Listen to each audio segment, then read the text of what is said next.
Well, I'm going to do the stairs because they're still high. Mayor Panko?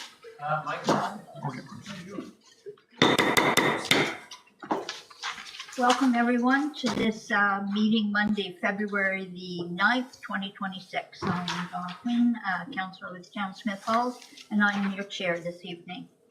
We will open with the land acknowledgement. On February 9th, 2026, we acknowledge that the sacred land on which Smith Falls is now located has been a site of human activity for over 10,000 years and is rich in Indigenous history. This land is the ancestral non-ceded territory of the Algonquin Anishinaabe Nation. We are grateful to the Algonquin ancestors who cared for the land and the water in order that we might meet here today. We are also grateful to the Algonquin people for their contribution in making of the Rideau Canal, which runs through Smith Falls. We are mindful of broken covenants and the need to reconcile with all our relations. Together, may we care for this land and each other, drawing on the strength of our mutual history of nation building through peace and friendship, being mindful of generations to come. We'll call the meeting to order. The chair calls the meeting to order at 5:02 p.m. And an approval of the agenda. Clerk Costello. Clerk, if we could please move priority item 10.7 after 10.1, just because we have a virtual guest attending. That's fine. Everyone's okay with that? So the recommended motion that February 9th, 2026 Committee of Whole meeting agenda be approved as amended. All in favor? Thank you. Any disclosure of pecuniary interest or a conflict of interest in general nature thereof. Councillor Robinson. Thanks, Madam Chair. I'm going to declare a conflict on item 12.1, just in case there's discussion regarding the financial relief for municipality police communities, because my daughter-in-law is the chief. Thank you for that. Nothing else?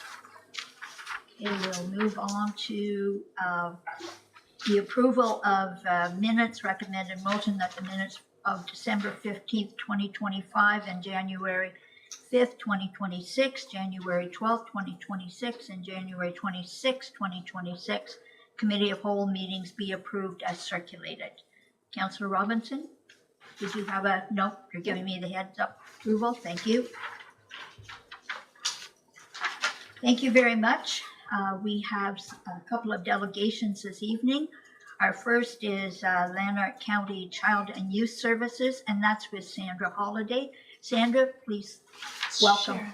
Oh, Sharon, I'm sorry. Fine. Sharon. Sandra's my sister. Sorry about that. Good evening. Thank you for allowing me to attend this evening. I'm here to talk about three things. One is the Lanark County Child and Youth Services Collaborative. The second thing is the Municipal Toolkit. And the third is talking about the Asset Builder Award. So this presentation shouldn't be any hassle at all. It should be a feel good and be, congratulating yourself on all the good things you're already doing for children, but we'll consider in the future, considering them even more, I guess. So, all right, so the Lanark County Child and Youth Services Collaborative, I've been the coordinator since 2018. Prior to that, if my face is familiar, I was the vice principal at Duncan J and taught in Smith Falls for many years. So I've got some familiar faces in the crowd, that's for sure. So in retirement, that's kind of a joke, this retirement thing. So this is one of the jobs I've taken on, and I'm really enjoying it because there's about 40 members, between 30 and 40 attend every meeting. We try to have as many in person as possible and have discussions, but we're looking at what we can do to help children, youth, and families in Lanark County with a priority on mental health and wellness, which we know pretty well is in under everything. So we meet and we share information, we have discussions, and really what we're looking at is collaboration. When I first started, it was called the Lanark County Planning Table, if you have ever heard of that. Well, I was there for a year and I thought, we've never planned anything. Why are we called a planning table? We do a lot of collaborating. And really, you're looking at a group of people that are, there's only so many resources, there's only so much money, there's only so much time. So why are we reinventing the wheel? And when I went out and visited all the agencies when I first got the job, I was finding out that there was someone 2 blocks over doing the same thing as you are. So why are you not working together? So that's a lot of it, is just talking what resources we have, what can we do to make things better. We actually have a few small working groups, and one of them that we've just started is a community safety working group, which is a offspring of the murder of Reese Ansel in Perth. And Perth was meeting and then decided, well, why are we not doing this all over Lanark County? And right now we're looking at developing a communication protocol in response to a crisis, like what should happen after the first hour, the second hour, and so forth, rather than letting Facebook dominate the whole discussion. So this group that comes together once a month, it's the second Thursday of the month, and you are all more than welcome to come anytime that you would like to join and be a guest. And Jennifer is at many of our meetings and find out what is around, what's available. And I think Mayor Panko is going to be presenting in March, so that's a card in itself. So that's Lanark County Child and Youth Services Collaborative. And the next slide, I've given you a hard copy of the municipal toolkit. This has been put together by our group and also the Every Kid in Our Community group in Brockville, which is our cohort, I guess you'd say, or our colleagues. And the health units had a big part in it. Really, the municipal toolkit's put together to give municipalities ideas of how to involve youth in your decision making and how to celebrate youth in your community. So if we look at the first strategy, it's giving youth a voice. And when I did look at your website, I see that you're looking for student counselors. Like you're looking for that. You want to hear what they have to say because, they think different than we do. And they, after being a principal of a high school, they've got all kinds of great ideas. And if we could just take the time to listen to them, we would be able to do things a whole lot better. So that's something that you're already trying to do, which is wonderful. And then looking at celebrating youth success. How can we be sure that they feel valued in our community? Giving them a voice, celebrating their success, also giving them opportunities like Big Brothers, Big Sisters, getting them to work together with other youth. And I see that in Smiths Falls. I live in Toledo and my son lives here in Smiths Falls. So I see all kinds of opportunities for kids to get together. And then looking at the opportunity for intergenerational opportunities, which again, I've seen in Smiths Falls, but even more of that. The idea of having people in your corner. Like I think of growing up and people like Mrs. Fortner, my kindergarten teacher, like what a huge impact she's had on my entire life. And didn't even, I told her in the grocery store at one time, that you've made such a big influence on my life. And she's like, and what's your name? No, you don't even realize, or neighbors that come and talk to you when you're going through crisis when you're 14 years old, and they get you over that hump. So getting people to recognize just how important it is to be that mentor for youth. And strategy number 5 is developmental assets and asset builder awards. So that's the last one that I'm going to speak about.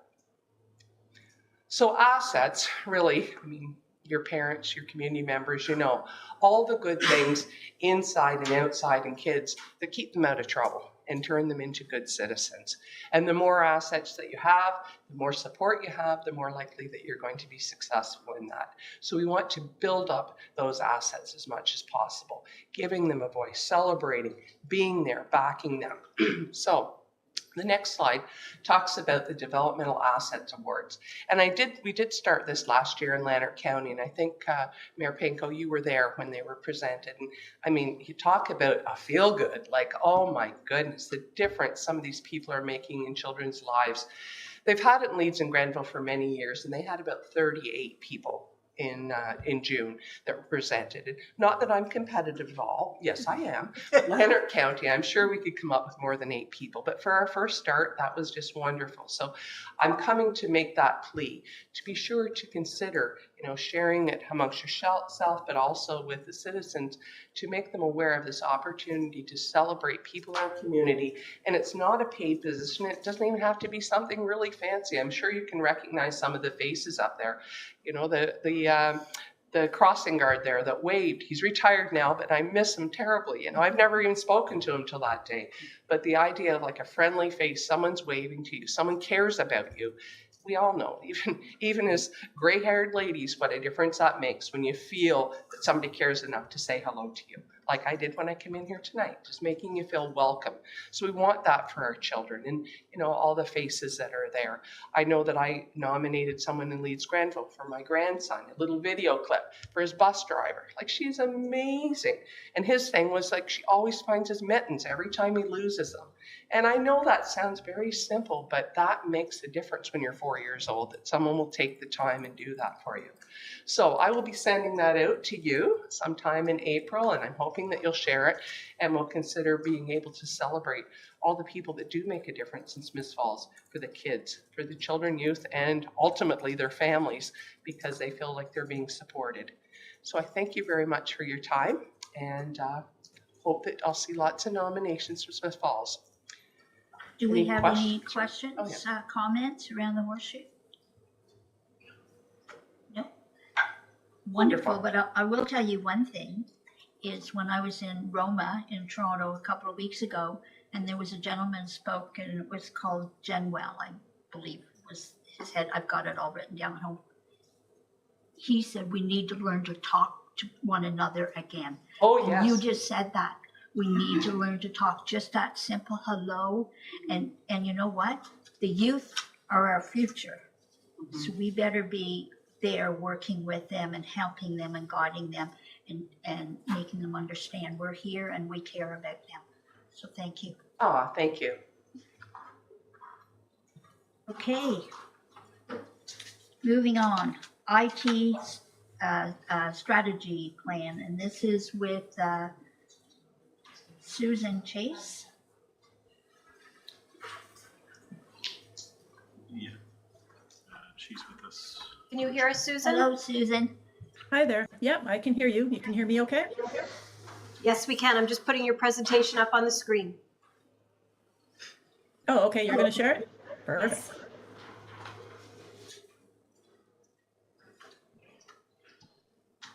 You just want to tell me when to advance the slides. You can go ahead whenever you're ready.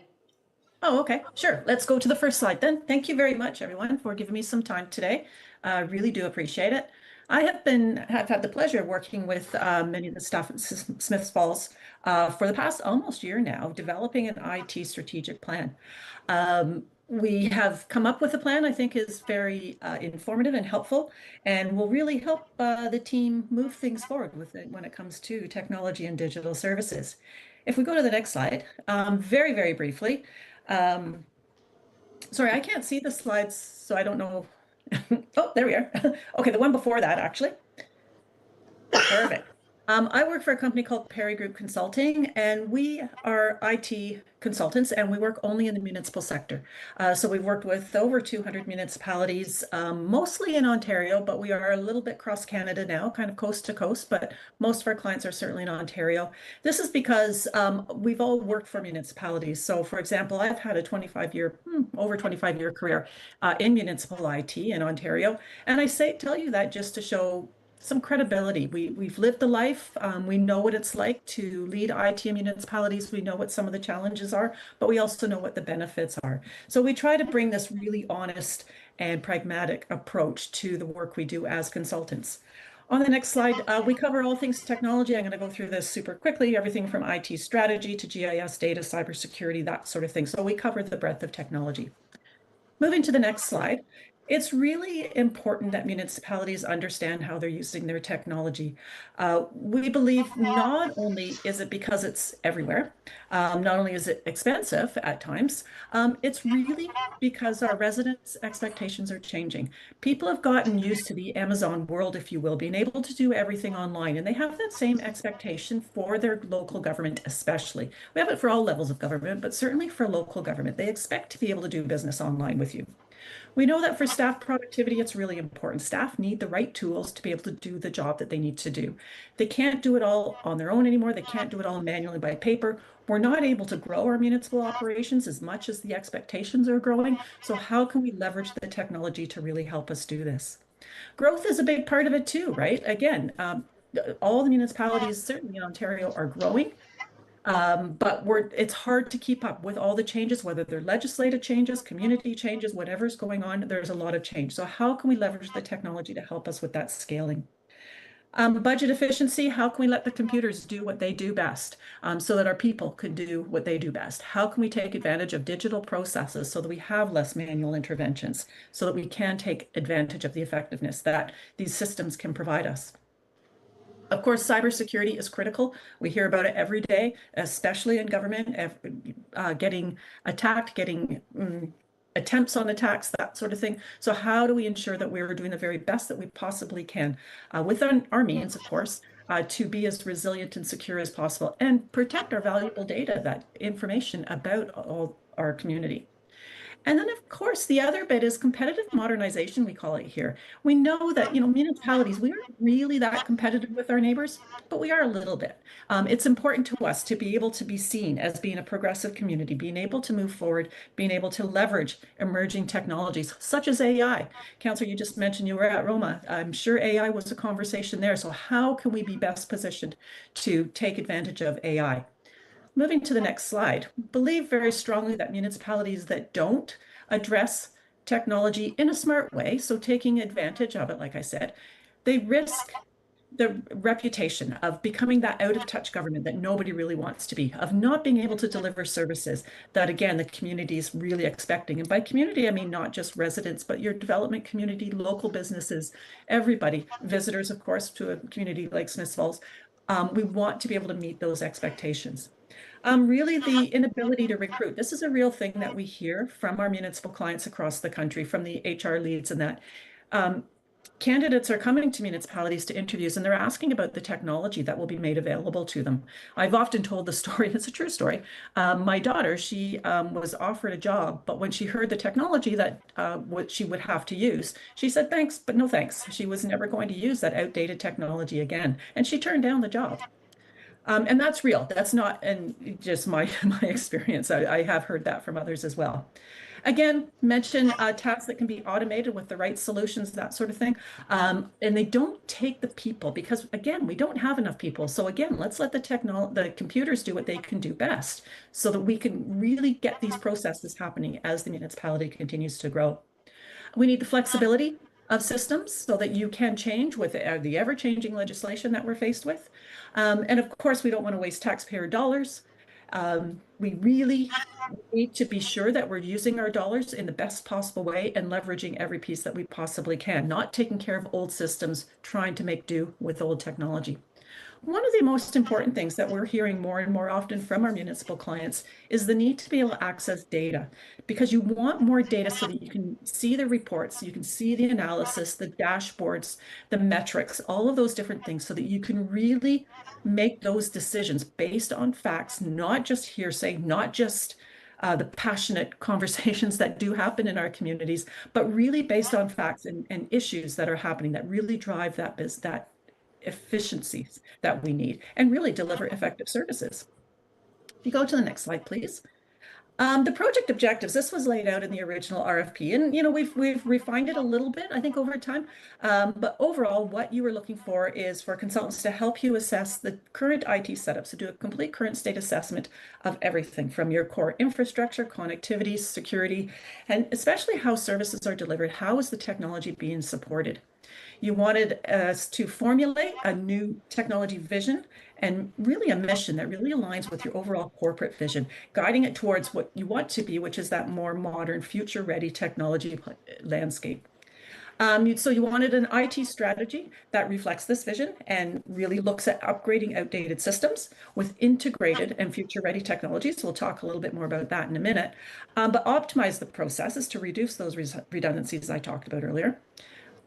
It's really important to improve customer service and improve that accessibility for all residents to get the information that they need when they need it in a way that works for them. So this means not only having the technology available and being able to access things online, but perhaps it's freeing up our resources so that we can deal with those people who aren't able to access the technology, who aren't able to take advantage of digital services, or simply can't or won't. So how can we ensure that we can still deliver services to them as well? you wanted us to foster really the collaboration within the organization by really integrating hardware, software. So people are sharing systems, they're sharing data, they're sharing the information that they can glean from these different solutions. And really you wanted us to come up with a 3-year implementation plan that had the priorities and timelines. We go to the next slide. So how we approach this is we did do a collaborative approach, 3 stages. We have discover, strategize, and plan. In the discover phase, we talked to a whole lot of people. We looked at a whole lot of reports. We went in deep with not only the IT team of kind of 2, but also with your partner that you work with. And then from there, we identified some key strategic directions. And with those, we dug a little bit deeper and we figured out what is it that's really needed? How can the business solutions align with where you want to head? We also looked at your IT resourcing. We looked at the decision making. So how is our decisions made? How are priorities made for the technology? And then we prioritized the key initiatives, which led us to the development of the plan. Moving quickly, I'm going to go to the next slide. The overall purpose of an IT strategy is to come up with one plan that really aligns all of your technology investments with outcomes that are meaningful, not only for staff, but also for residents. We wanted to identify the highest leverage actions. So how can we prioritize these so that they meet your needs the best? And we wanted to clarify governance, meaning the intake. So governance, I'll just clarify here, is really about the internal mechanisms for moving technology decisions forward. So it's about making sure that we've got standards in place, policies in place, procedures all in place that really manage the use of technology. We wanted to clarify, very importantly too, was the different roles in the partner model. So I mentioned that you do have a managed service provider, but you've also got other vendors, of course, that you rely on. So how do we clarify the expectations and responsibilities for each of those? So we had good conversations in all of those areas to do it in order to lay out a sequenced, budget-ready implementation plan. Moving to the next slide. Very quickly, again, the current state summary. We had, quite a bit of detail behind this, but really to summarize for council purpose, you've got a lot of strengths in place. There was some good things that we found, and we were very pleased to see that because we don't always see that in our smaller, more rural towns. But Smith Falls isn't, you're above that. So we saw a lot of up-to-date email collaboration tools such as Microsoft 365 that was in place. Online payment capability, very strong. Recently upgraded your website. There's also you do the monitoring of the core systems with your service providers, which is very critical, very key thing that we like to see being done. And you've got a lot of digital tools that are supporting the field work, asset management, and of course, overall service delivery. So there's a lot of strengths there to build on. They're a little ad hoc. Moving to some of the gaps here, there's some very manual processes within there. So I might have a system that I can use, but the process before is very manual or the process afterwards is manual. So these become the opportunities that we looked at. We've got some unreliability with the Wi-Fi and connectivity that needs to be addressed. So sometimes these are at some of the different facilities within the community, that sort of thing. Again, not only do the residents rely on manual processes, so there are still some services that they have to come in to town hall to get these services or to access information about them, but staff also rely on manual processes. And we've got some duplicate data entry, we call it. And what that means is sometimes they're entering data into a system, but they're also entering it into their Excel spreadsheet, for example, because they don't quite know, or they need both for different purposes, or they don't trust one, they trust the other, that sort of thing. You didn't have a centralized IT ticketing system. That kind of stands out, but it's a big deal because it's the only way that we can really get a solid understanding of the issues and the trends that are happening in the use of technology.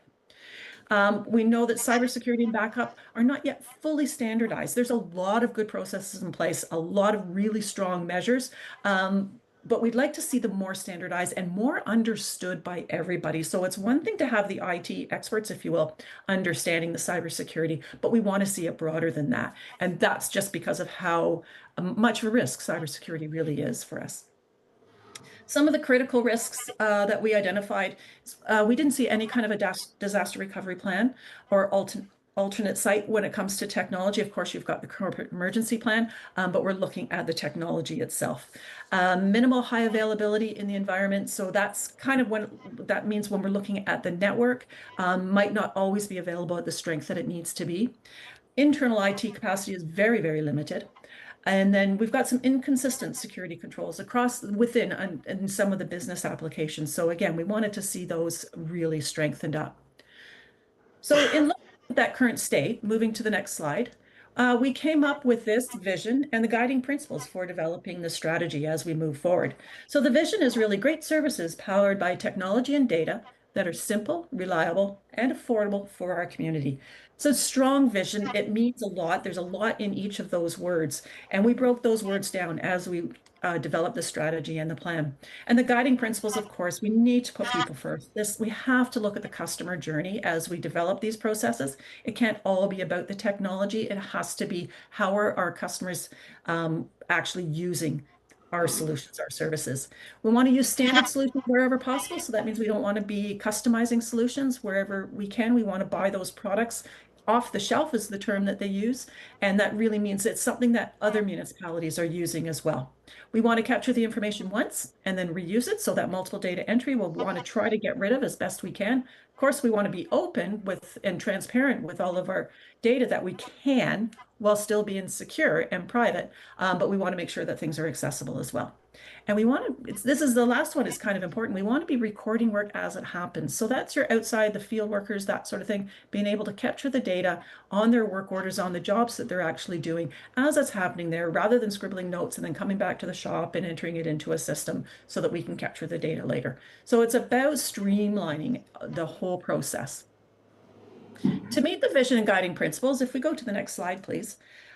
We identified these major programs of work. Each of these programs of work have more than a few actions, tasks, and some are major projects within each of them. So I'm not going to go into detail with all of these, but to suffice it to say, we've got, you know, the IT infrastructure and operations. That's your foundation. We want to make sure that all the networks, the devices that are being used are really solid.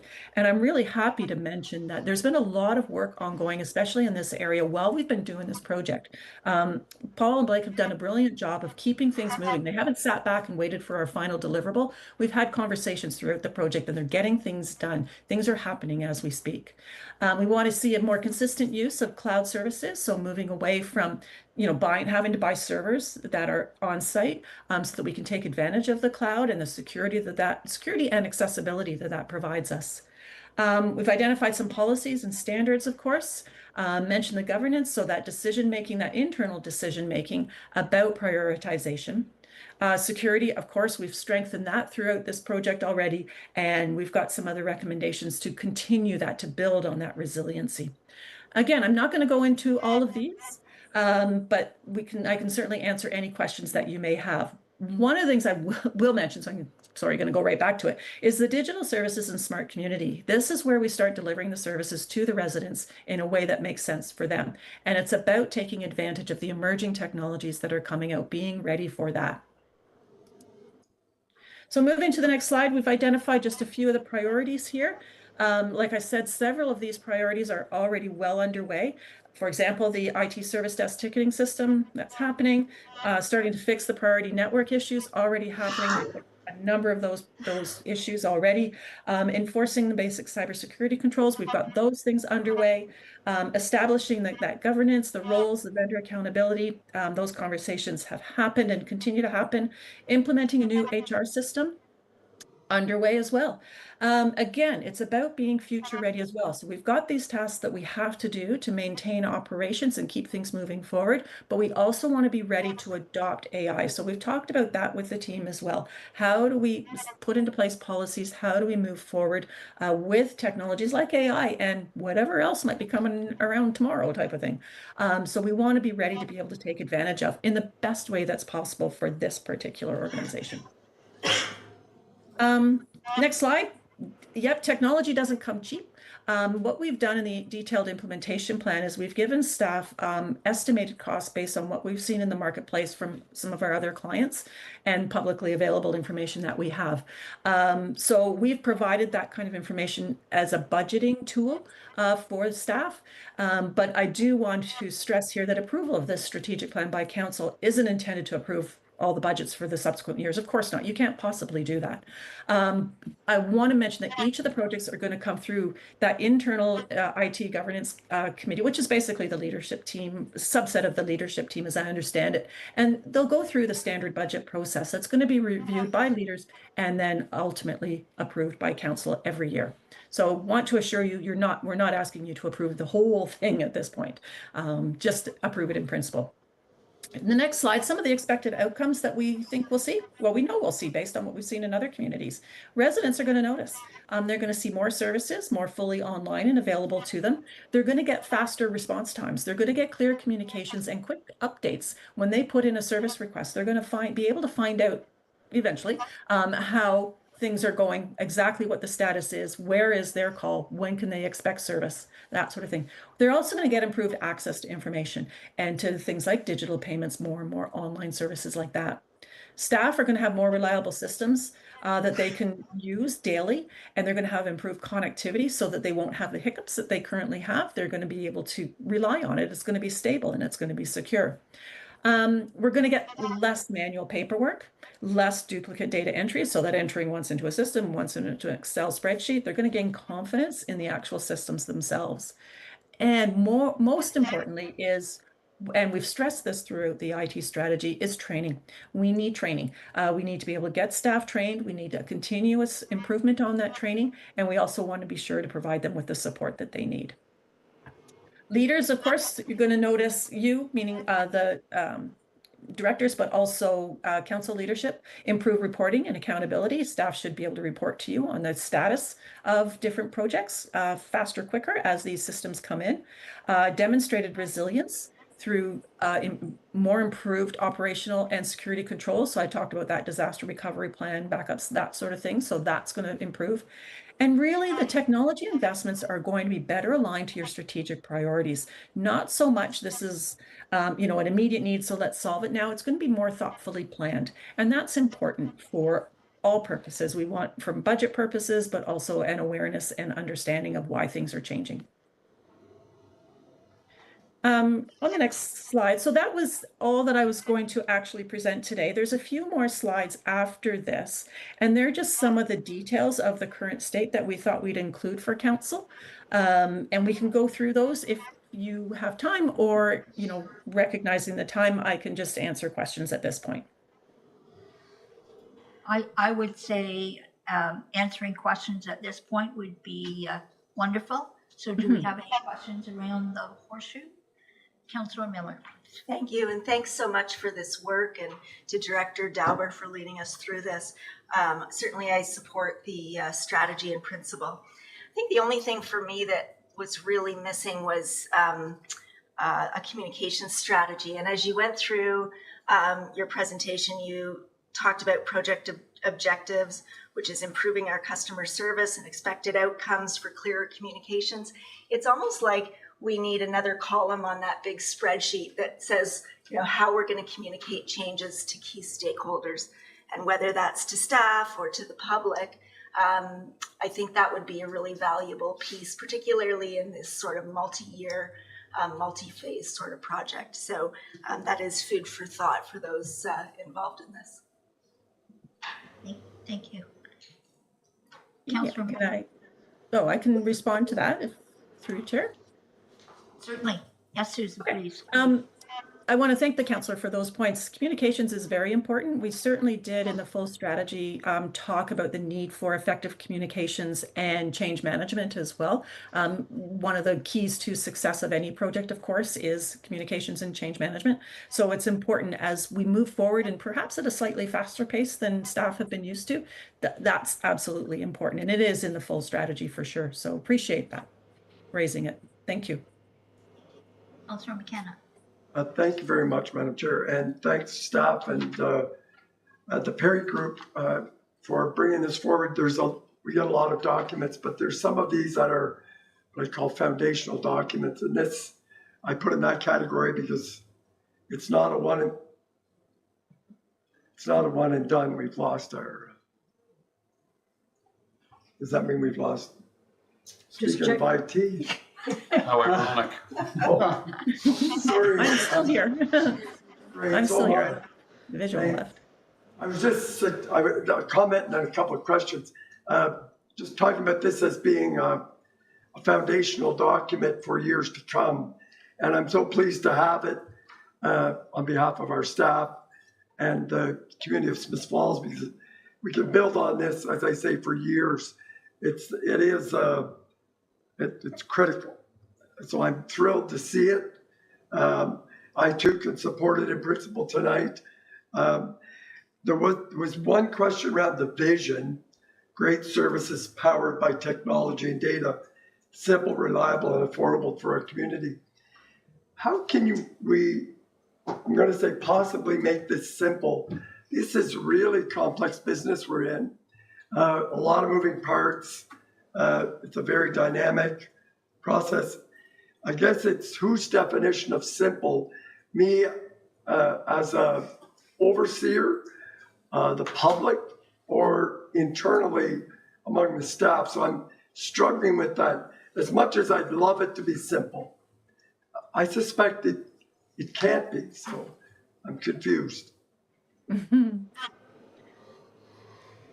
Through you, Madam Chair, we contend it's actually through the customer's eyes, whoever that customer might be. At times that's a resident, at times that might be internal staff, the way it moves. But every process that we work on currently through that digital lens is with the customer journey in mind.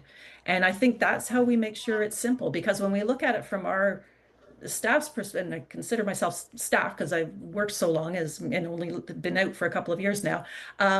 From staff's perspective is one thing, and we tend to think a little bureaucratically in the way it should work in government. The customer, the best example I have is when we deal with parking. We put up bylaws, we put up signs about where you can't park and how you can't park there, and these different times when you can't park, and all these sorts of rules. But the customer, I just want to know, where can I park? It's as simple as that. So when we start viewing things through that kind of a lens, it really does simplify it for us. And that's how we work towards. So I think that's my definition of simple in these cases. Okay, that's great. Could you just talk, my final question, on what is the role of council besides reviewing the budget requests at the year? And is there a roadmap for us to see these milestones, or what role? I understand I don't want to get into the operation side of things, but could you just speak a little bit about the role? When I think of governance, I know you have a governance, small g governance committee that's going to drive the initiatives. I think of council as a big G governance oversight. Could you talk about our role? Through you, Madam Chair. Yeah, certainly. We think council plays a vital role always in especially these strategic plans. We believe it's important that staff report to council on the progress of the IT strategy. So the various projects and tasks. Now, of course, staff have the ability and flexibility to shift projects depending on what the current priorities might be, except for those foundational prerequisite projects we've identified. But sometimes things happen and we have to defer a project, so they have that flexibility. But we think they need to report to council, and we hope that council will hold them accountable to these reports, to getting these updates to council, so that you can monitor the progress against the strategy, ensuring that things are happening to your expectations. We usually advise our IT clients, if you will, that they report to council on a regular basis outside of the budget process, so that you have an understanding of what's going on before it hits that budget time of year. And we think that's really important. It only has to be done, once a year. I don't know that council really needs too much unless it's a major project. Then we think it's important to inform council of that as well, because that's how you can hold staff to account. That's your role, is making sure that they're getting done what they say they're doing. So by getting these reports to you, you can help them with that. We also expect that council will support. One of the slides that we didn't talk to was, and I'm going to be bold here, was the underinvestment in technology to date. We need for council to be able to support these initiatives and understand the value that they do provide, even when it's difficult, when up against so many priorities that you have to deal with every year. Thank you. Thank you. Thank you, Susan. Mayor Panko. Yeah, thanks, Susan. And actually, the area I wanted to ask about it really relates to those metrics, which you just sort of alluded to. I see that we are maybe not as advanced as some municipalities, but we're not as far behind as others. So we're sort of middle of the pack when it comes to our investment. But when you're measuring the investment, you're measuring our in-house support. Are you also adding in any outside resources that we are utilizing in that investment?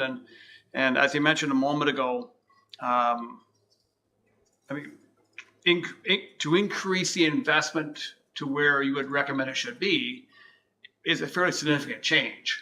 And it's probably a couple of percentage points on the tax base with that alone, as you mentioned, in contrast to all the other expenses and challenges that we face. So can you comment about how those metrics are determined? The question related to, are we counting what we're spending outside our own staffing? And I think thirdly, is there a payback? So is there a greater, what kind of we make a greater investment, which I think for many of us, we have a limited understanding of some of the finer details of a recommended strategy and the pieces of it and the actions that would be taken. So it's a little bit of faith, obviously, in the consultant and staff when this comes forward to a future council for a budget time to justify the kind of expense. And I guess, so how do we justify that to our constituents and citizens? Yeah, good questions. Lots there. I think when we looked at, first of all, we looked at our metrics, we asked about your overall, the operating cost for IT beyond just the department. So if there are any other costs involved, we included those in our analysis as well as capital costs. We are seeing across municipalities an increased investment, of course, in technology, and we're seeing a shift from capital over to operating, which is very difficult to accommodate. That shift is happening because of the movement to cloud services, where it's not that one-time capital output of budget, but now it's an ongoing subscription, an annual fee to be able to use these services. So different municipalities are funding these types of programs in different ways. And we did have a bit of a conversation about that, but I'm sure your staff, they're well aware of that sort of thing. And we can certainly connect them with others if they wish.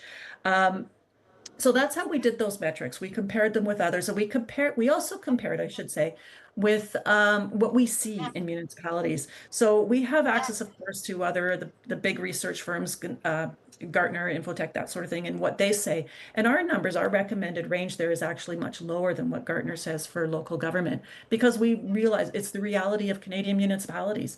The funding investment into technology, into internal services like this isn't as high as what might be recommended. So we've tried to put a really real, very pragmatic approach to it. Is there a payback? Yeah, there typically is, but it has to be monitored, right? It has to be addressed. And certainly with most projects, we recommend that there be some kind of business case analysis done. Why are we doing this? Is this just in response to some very turbulent, very active conversation that's happening, or is there a real business need for this? And if there is a real business need, then we should be able to quantify what the benefits will be. Is it staff time that we're saving? Is it avoiding future staffing costs? Is it improving the services, the delivery overall? Whatever it might be, it's getting a better understanding of how much money we're spending on, salt, sand, distribution, whatever type of thing, being able to have that kind of information. So we think that those analyses need to be done before we purchase this technology, not after. And we've talked with Paul and team about that, about having those good understandings of why we're actually wanting to do these projects, and as we prioritize them, going through these kind of exercises. I'm not sure if I answered everything that you had asked in there. Yes, very well. Thank you. Councillor McGuire. Thanks. Excuse me. Thank you very much, Susan. It's very comprehensive. I appreciate the level of detail and the ideas that it goes into. Really covers all the bases that I was expecting to see. So really great document, I think, to lead next year's council when they're doing budget decisions. I've got some questions, though. I'm a little bit concerned that some of the numbers are underestimating the scope, or maybe the scope isn't what I think it is in my head. So I've got some questions first on website recommendations. We've got about $70,000 for a website structure and content rework in 27. We've just gone through an update of our website, of which now I think this is the third one since 2018. But if you go to our homepage, we've still got 5 buckets with 68 links that are really cumbersome to try to navigate. So every time we've invested in our website, it's been a six-figure investment. How can we get that revamp done for the 70,000 in here? What's included in that scope? Okay. I'm just bringing up the plan so I can see in detail. Oh, that's a detailed question. Sorry, Paul, I don't know if you wanted to jump in on that one, or what we had included in the website revamp that we had was what is typically the cost that we've seen municipalities this side when they're going through the expected upgrade that we think the municipality will be going through. So that should include all of the typical things that get upgraded with this new upgrade to this new version that the company has. That's a little bit vague, I know, but the municipality will still have the opportunity to pick and choose what options they want, what opportunities they really want, and fine tune that number. Through the chair, if I can. So the original creation of the website, I wasn't around, but it likely would have been a six-figure. This latest upgrade to the platform was $30,000. So moving forward, what the recommendation talks about is an upgrade to the content, a restructure of the content, looking to add things like we're in the middle of the second phase of an implementation with the 2026 capital budget of the maintenance manager. And what we don't have up yet is the portal for the residents to be able to report a pothole or report a broken street light, and then have some dialogue back and forth, and then the information would then go to the person that's going out doing the repair. They take a picture and it comes back, goes to the resident, goes to the manager. So that's just one example of one of the pieces that would be updated on the website. So it's not a total refresh. And when you're talking six figures, that would be for a total refresh, or like a brand new website. So this recommendation isn't that. It's bringing in the new technologies. I know we're looking at the possibility of condensing the payment system so we don't have multiple payment systems. And once a bunch of those changes have been made, to then make that change, to incorporate all those changes in order to make the input or the participation of the residents more apparent, to make it easier. And that's where the simplicity comes in. So the resident doesn't need to know in the situation exactly all the inner workings of how the information flows when they report a pothole. They just need to know, I reported a pothole in front of my house, and then a day or two or three, depending on how it is, later they're getting an email back with a picture of the fixed pothole. So from their sense, it's simple. And then from our sense, once we have this technology up and running, we have all those pieces in places, we need to update the website.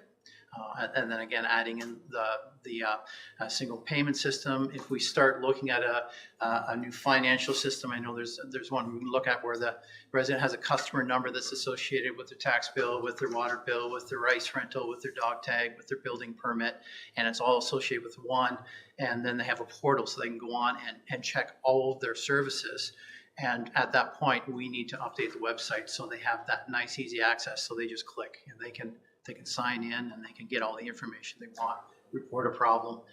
So the $70,000 isn't to redo the entire website. It's to add all this functionality to the website and just expand it. So is it a communications side to make it more functional from a navigational perspective, or is that within the scope of the IT side? Sorry, can you put a little context behind the communication? It's very hard to find what page you want to get to. Like, say, for example, you want the council agenda tonight. You can go, there's 3 or 4 clicks you can do it from the navigation bar. If you scroll down and find the council, then that'll take you to a council page, and then that'll take you to a meetings page. So that would be part of the role of the governance committee, is to take a look at that with the theory that there should be no more than 3 clicks. So that's when you kind of do a review, do a Kanban board style setup to make sure that you've got the right amount of buttons, not too many and not too few, and then decide on the direction of where everything's located to try and make it simpler. We don't need to redo the website.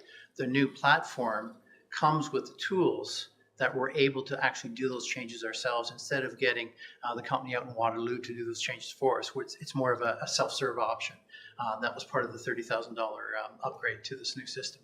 We can do that in-house and make those changes. So through the chair, the scope and the time and all of that's considered in this, and we can expect that to evolve as the plan progresses. That would be correct, through the chair. Sorry, I haven't gone through the chair for a few comments there. I apologize. But the foundation of that is that very first recommendation, which is the formation of an IT governance steering committee. Are you feeling comfortable now? Do you have more? Yeah, I've got another question on meetings if there's no other questions on the for sure. With the meetings, we've got, I think in 27, there's a $10,000 charge, and in 29, maybe there's another charge. Sorry, checking the 28. There's an additional charge for hybrid meetings and meetings. So I'm wondering what's included in that scope, because we've got this room here. It's very difficult to do the meetings, and we have a lot of technical issues, and we don't, we've got the speakers and stuff sitting on the counter. Is that to get this room up to 2027 standards, or is it something else in that scope? I'll let Susan speak first. Yeah, okay. Through you, Chair. Yes, we heard quite often that there was challenges with the meeting room technologies in council chamber, but in council chambers, sorry, but also in some of the other meeting rooms. So we included some budget and project time to upgrade, replace, implement better technology that's more current, more easily maintainable, and can really be more flexible as staff need. I don't know if Paul wanted to add to that any further, but essentially that was it. Director Dow? So yeah, I'd just like to piggyback onto Susan. I didn't want to hijack her presentation at all, but we did talk about the fact that there are a lot of struggles, both in the meeting room with technology there that we believe we've pinpointed the issue. And then here we did our first step as we did our network upgrade. We upgraded some of the components just behind here to do with this meeting room. We found out a lot of information, did a lot of discovery, and then we'll come back with some proposals to upgrade the technology or add components to the technology that would make it more reliable, even looking at adding some audio, some speakers for the people in the audience to be able to hear council speech much better. So there are a number of different components in this room that are on that recommendation sheet. So through the chair, does the 10,000 expect to get, does that get this desk cleaned off with all the junk and get us straight to our meetings with a click kind of thing, or what's in that scope? So through the chair, I'd say at this point it's premature to define that, but we want to make sure that there's more reliability in people coming in from outside, coming in digitally to the meetings. We want to make sure that everybody can hear the work, and we want to make sure that when we're in the meeting room that we have good access to and not fiddling around with trying to get the screens all working. So those are the main components of what we want to do. But as far as the technical detail of exactly what that looks like, I think that those are the pieces that will have to, the IT governance committee will come back with more recommendations to council. We'll go, the idea is to go through this in a little more fine tooth comb. First of all, defining which are the, at this point, the low hanging fruit. The budget's been passed. There is some capacity in the budget to do some of these projects, but one of the main components, one of the main features will be to spend some time in 26 to come up with a plan and come up with a better long-term plan, much like the town's IT strategy with that work plan, and then come back with some researched, updated numbers, as well as restructure of exactly the timing of it. But we want to address setting up the governance, and we want to address security right away. Thank you. Thank you. Any other comments? No. Susan, this was a great presentation. A lot of information there, and we thank you very much for that. It's nice to see you. Thank you. Thank you very much. I really appreciate the time and the questions. Thank you. Thank you. Good night. Good night. Okay, we're moving on. We have no CAO or director's reports, no committee of whole consent reports, no in-camera sessions. We're moving right into priority issues. And 10.1 is the IT strategy report with Director Dauber.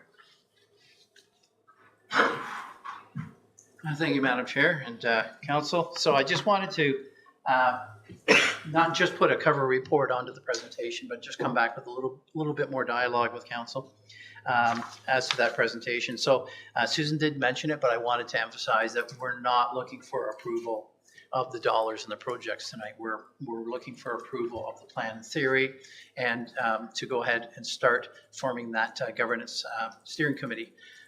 We've talked with staff, we talked with the senior management table for consideration as to who would be involved in that, who would have the desire to be involved in that, and we've got some positive feedback from some people that would like to be involved.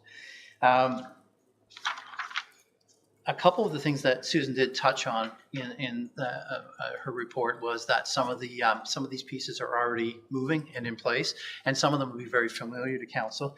The payroll and HR implementation that's underway. We're actually on the final stages for the payroll portion, and then we can start with the HR. The training is going forward with all the different departments how to use the system, and then people are able to log in their time on their phone, on their computer at home, and request vacation. And there's a number of different self-serve portal pieces that they can do with that. So that's underway. The service request that she had mentioned, parks and facilities, that was on the 25 budget, and that's been implemented, and it's just fine tuning it. In 26, Council approved to move Public Works and water and wastewater over to the same system. They have a system that they're currently using, but we're trying to get away from multiple systems that don't speak into each other. So they have a lot of data that will feed into the asset management system, and then everybody will be on the same platform, and then we can launch it with that customer portal on the website so that residents are able to use that as their request for service and get a response and log their service request. The IT ticketing system has been purchased. We're just setting up dates for implementation. That's a major piece moving forward. It also includes inventory so we can keep track of all the pieces and where problem areas are. And I think that'll give us a lot more metrics to be able to keep on top of problems in the IT world. The network upgrades was a project the council approved last year, and that's been completed, and we're moving on. One of the pieces that Susan talked about was the problems with Wi-Fi and connectivity. So we've employed our third-party provider, ITI. They're going to be doing a program where they come with what's called a heat gun, which measures the strength of the Wi-Fi signal. They're going to be going to all the buildings, and we'll be putting what's called access points, which is like a booster signal, to be able to resolve that issue. And then that'll also give us some metrics to be able to make sure that we're moving forward with making sure that we have a solid connection with network. We're looking at upgrading our what's called a endpoint solution, which manages all the items that technology that goes into our networks, our phones, our laptops, our desktops, and even protects us against somebody's smartwatch, which is connected to their phone, which then connects to the system. So that switch to a higher grade endpoint solution allows our third-party provider to monitor remotely, get alert of any issues that may be coming up, but it allows them to be able to push forward patches and update and security updates remotely, so that we don't have to have our boots on the ground currently going around to each station and doing that upgrade. They'll be able to do it completely remotely, and which means we get our security patches faster. We're more secure and more up to date. So those are the pieces that we have been working on, that we're working towards. More will come through the work of the governance committee, and also for any council that's interested, we do actually have the full plan. It's about 111 pages long. If council would like that, I'd be absolutely happy to provide that for your reading enjoyment. And with that, I take any questions council might have. Any questions, comments? Councillor McKenna. Yeah, thank you. Once again, just to reinforce my support for the recommendation to adopt this in principle. And I hope committee tonight sends a message through you and the CEO that not only is the senior management team taking this seriously, but council is taking it seriously, and the staff will hear that message that as an organization, as a municipality, this is very, very important. And we talked about the costs of doing this, and then we didn't talk a lot about the cost of not doing it. Yeah. And the cost of not doing it, there's waste and inconvenience and frustration, but it could be catastrophic if we're hacked and held for ransom and we're frozen and have to pay some sort of a Bitcoin to get the hell out of it. So I can't speak how thrilled I am to have this master plan, and the team reached this point. I really am delighted to support it tonight. Please. Through the chair, thank you. And you sparked something off that I didn't mention. In that work plan, there are some dollars at the bottom, both operating and capital. It's very, very preliminary. So this isn't the end.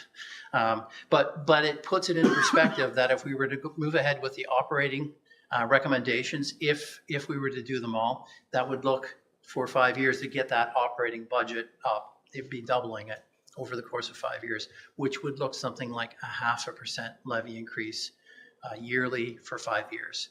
And then the capital budget, if we were to do them all on average, that would be about $325,000 a year commitment. But again, you're not committing to that tonight. Council is not committing to those dollars. But I wanted to put into perspective that it's not multi-millions. It's not several, multiple percent increase in the tax levy. Of that, it is something it's still quite a bit. It's still quite costly, but I just wanted to give a perspective of it and use that as a dashboard starting point, and then the governance committee will come back with more information. Thanks, if I could. And we are spending tens of thousands of dollars now without a strategic plan. So now we have a plan, we're spending the money. So I feel better about it than spending we were doing before. We were patching and I'm not saying it was bad, it was probably wise, but the plan reassures me that money is going to be more effective. Sorry. Thank you. Councillor McGuire. Thank you. I guess my biggest concern is the costs, and that those numbers, the way I'm reading them, they seem low for some of the things compared to what, if it was $10,000 to get this room up and ready, we would have done it by now. But I guess the thing that comes into it is how much is going to be reallocated of existing, like we have an IT budget right now, we spend money on it.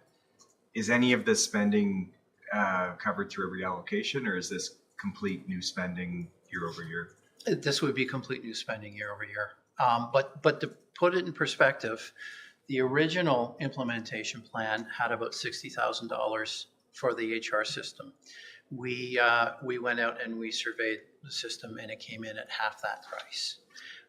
The original recommendation made $40,000 to $50,000 for an IT ticketing system. We got recommendations. We did some demos, and we actually got a system that's going to be about $6,000 a year, as opposed to $45,000-$50,000. So we're working towards finding solutions that are measurable, looking at moving away, not jumping on board with a system for the sake of jumping on board for a system, but actually doing some research, looking for, instead of the Porsche solution, we're looking for the Toyota Camry solution, something that's good and reliable. So what we're finding so far with when the original draft version came up, for those items that we've ticked off, we've considerably come down. Is $10,000 going to be enough for this room? I don't know. There was a number that was put in. They knew what the technology was here, and what we currently had and what some of the problems were. And this basically says we're not going to redo the whole system, but we feel there's a couple components that are missing that we can that we can upgrade with. We have had more reliability since the switches were put in, as far as the network itself goes, and has a better security. Now we need to move away from the network and look at the actual, just the audio visual itself. And at this point, if it's higher than that, and you could be right, and that's a very good point. Is it enough? At this point, we don't know until we do more research, but we certainly will come back to council with that information. And through the chair, final question. Is this going to include externally governed organizations like the library board and the police services? And are they represented on the committee?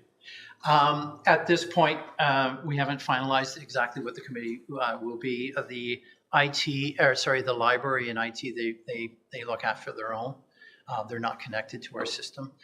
They basically just use Office 365, and anything that we look after, their finances, we look after some of their operations, and that information just comes to us through emails, and then we're able to put it into the system here. Police have a third-party network that's separate from the towns. They have IT, boots on the ground, that's separate from the towns, and their systems are not connected. So at this point, certainly in the future, we could look towards efficiencies. But at this point, there's such a distinction between the two systems, and there's a different set of security protocols that at this point it would be difficult to bring the two systems together. In the future, maybe, but at this point, I would say no, not likely. The library at this point. Because of the fact that they're not using our systems, there wouldn't really be a need to bring them on board for it. So I guess, yeah, it'd be great to get a copy of the report and see if, I was thinking that those organizations were going to be included in the review, but if they haven't been, then it's too bad. But overall, I think really good, exciting to get this on, and I think there's going to be big budget asks, but as Councillor McKenna says, we've been paying big costs of not doing this for so many years, so good to have it going. Mayor Panko, please.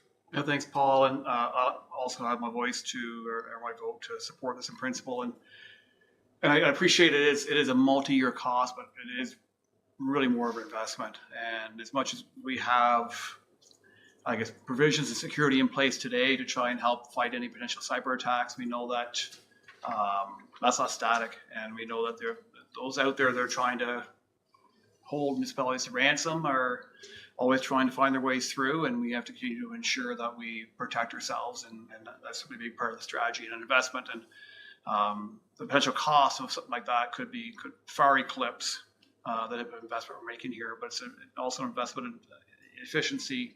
In, I think it's Susan alluded to with even her own daughter, in attracting and retaining the best staff, because the best systems to work with, and for our constituents. I mean, just the ability to have more efficiency, to have more access, more convenience. And so I think it's really pleased to see it get to this point. And we have been talking about IT for a number of years, some of the deficiencies we recognize within our systems, and it's encouraging to know that we're going to, I guess, over a few years, get to where we need to be. So thank you for taking the lead on this. Thank you. Any other questions, comments? Thank you very much. And the one thing that you said that I thought was so interesting, this is not the end, this is the beginning.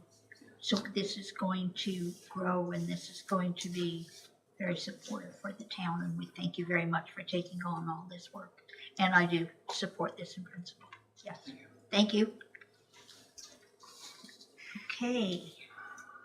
Now we're going to go to 10.7. We've moved it up. The new official plan issues and options. And this is with Manager Grinke and Rory Bash. Hello, Rory. Good evening, members of council. Good evening. I'm pleased to bring forward for council a touch point on the new official plan. With me this evening from Dillon Consulting is Rory Bash, who's on hand to support the work of staff and lend his expertise through the entire process. So the official plan is taking shape. Earlier touch points with council on the OP have focused on defining a vision, setting a strategic direction to tackle the 5 key themes that council's identified, and exploring an approach to our 4 strategic opportunity areas. The first draft of the official plan puts this on paper, and through consultation with the community, we're looking to hear if we've gotten it right so far. Consultation on an official plan, despite our best efforts, rarely occurs within a set series of windows, but rather is something that happens on an ongoing basis up until the point that council adopts it. That being said, we did extend our formal outreach in the fall to try to gather additional feedback on that first draft. So this report presents feedback we've received by the project team on including comments from the open house, emails to us over the course of the fall, and also separate submissions from public agencies, and of course the one window review comments from the Ministry of Municipal Affairs and Housing. So as the ministry is the approval authority on the plan, it's good practice to engage them regularly through the process so there's no surprises, and hopefully their approval is fast once we have that plan that meets council's approval. In general, the review and comments relate to PPS compliance and making sure that our policies align with applicable legislation, and council is aware that legislation does evolve, so sometimes we need to make sure we're catching up. From what we can tell in general, the OP as a whole seems to more or less make the mark based on the feedback received to date. Most of the ministry comments we can address fairly simply in the next draft by making the suggested change, which the project team recommends we do. There's a couple pieces that require some more work. Firstly, updating the population and growth projections as originally presented in the land need study. That is to align with methodology and the growth window prescriptions in the new PPS. That work is ongoing, and we'll touch base with council once that's done. And secondly, defining the scope of development at 361 Queen. That's the former Gallipo Center property in light of the heritage easement and a couple of other pieces. So we're working with the new owners of the property, the ministry, and others to sort of align to define that, and we'll report back to council on that. So the comments received have been attached to this report. I won't review each one in this presentation as they're available in the attachment. However, the review identified a number of particular items that we pulled out for council's attention and consideration. Firstly, the downtown fringe designation. That's we're proposing a new way of looking at those sort of the shoulder areas around the downtown. It's been fairly well received in our consultation. It's intended to accommodate higher density residential development around and to support the commercial core. So the feedback that we've received and what we're working on particularly is where to draw that line between the downtown core, which continues to reserve ground floor commercial public uses, and the downtown fringe, which proposes to allow ground floor residential in addition to some other commercial uses. So at this point, our approach is to look at sort of the built pattern and land use. So perhaps arriving something similar to the Heritage Conservation District that applies to the commercial core. The Ferguson and Ferrer opportunity area, we have 4 opportunity areas. I pulled that one out because that one's unique because the town owns most of the lands there, and we have a particular opportunity for us to set the vision for that. There is a draft policy framework outlined in the draft official plan. Sustainable community design, we've received a little bit of feedback on that, and we'll have a look at a little bit more closely at sustainable design, particularly through site plan processes. Obviously, we'd be looking to work with legislation that sort of limits the scope of what we can prescribe, but we can certainly look at continuing to explore some best practices that informs a collaborative process when we're looking at a development review. So we'll continue to workshop on that. Housing infill, there's a fairly significant change noted in the report on how we define compatibility in our established residential areas. We didn't get a lot of feedback on that, but we're bringing that to council's attention, as that will inform a different way to assess development and move away, strictly speaking, from the number of units as a measurement tool. And the planning advisory committee, for instance, has looked at developments that have a large number of units but a fairly small footprint because they're small units. So The Rideau Regional Center, that's we're just giving council an update at this point that conversations are ongoing. We'll share, we'll certainly keep you posted there. Infrastructure capacity, so the OP is proposing to formalize ensure that practice of good development review, but we're also looking further ahead. We're staff, and in particular our Public Works Department, are going to be looking at condition and capacity assessments throughout town that might inform servicing allocations. Those will be subject to future conversations with council. The interesting thing about planning as a whole, not just land use planning, but as a whole, is it never stands still. There's we're working on an official plan, a transportation master plan, but there's plans and studies that are ongoing routinely. We've recently done a Parks and Recreation master plan. There's been others. Perhaps we're going to be looking at servicing in some of these elements, and at the end of the day, we're looking to stitch them together as time moves on and across the organization. So at this point, we're presenting an update to council on what we've heard and how we're looking to address feedback that we've received on that first draft. We welcome council's dialogue on that and any additional feedback that you may have. The goal ultimately through this planning exercise, of course, is to define a plan that carries forward council's vision. So the next stage in the process is to synthesize what we've heard. We'll feed that into a second draft. Before we do that, we'll report back to you on the land need study update. So and have a look at sort of our greenfield growth areas and changes resulting based on that work. So this evening, the report looks a little bit more closely within our existing built form. So before I pause, I'd like to thank our consultants at Dillon, as well as staff in our department for all of the work that's gone into the process so far, and also thank the public and agencies who've taken the time to engage with us and provide their thoughts and feedback as we all pull in that direction of developing a new official plan. So I'll pause there and welcome any discussion from council. Thank you, Carl. Discussions, questions, comments? Councillor McGuire. Thank you, Carl. Great. It's a huge project, and I'm wondering on the downtown fringe, what are the different boundaries that are being looked at for that discussion point? So at this point, I can at this point Schedule A of the draft, and unfortunately I don't have an. I could pull that up. But Schedule A of the draft, that's the OP map, proposes a boundary, and I'm just going off of memory. I believe it extends out towards Maple Avenue out to Beckwith, maybe a block east. But the feedback that we've received from relates to a property next to the Hotel Rideau.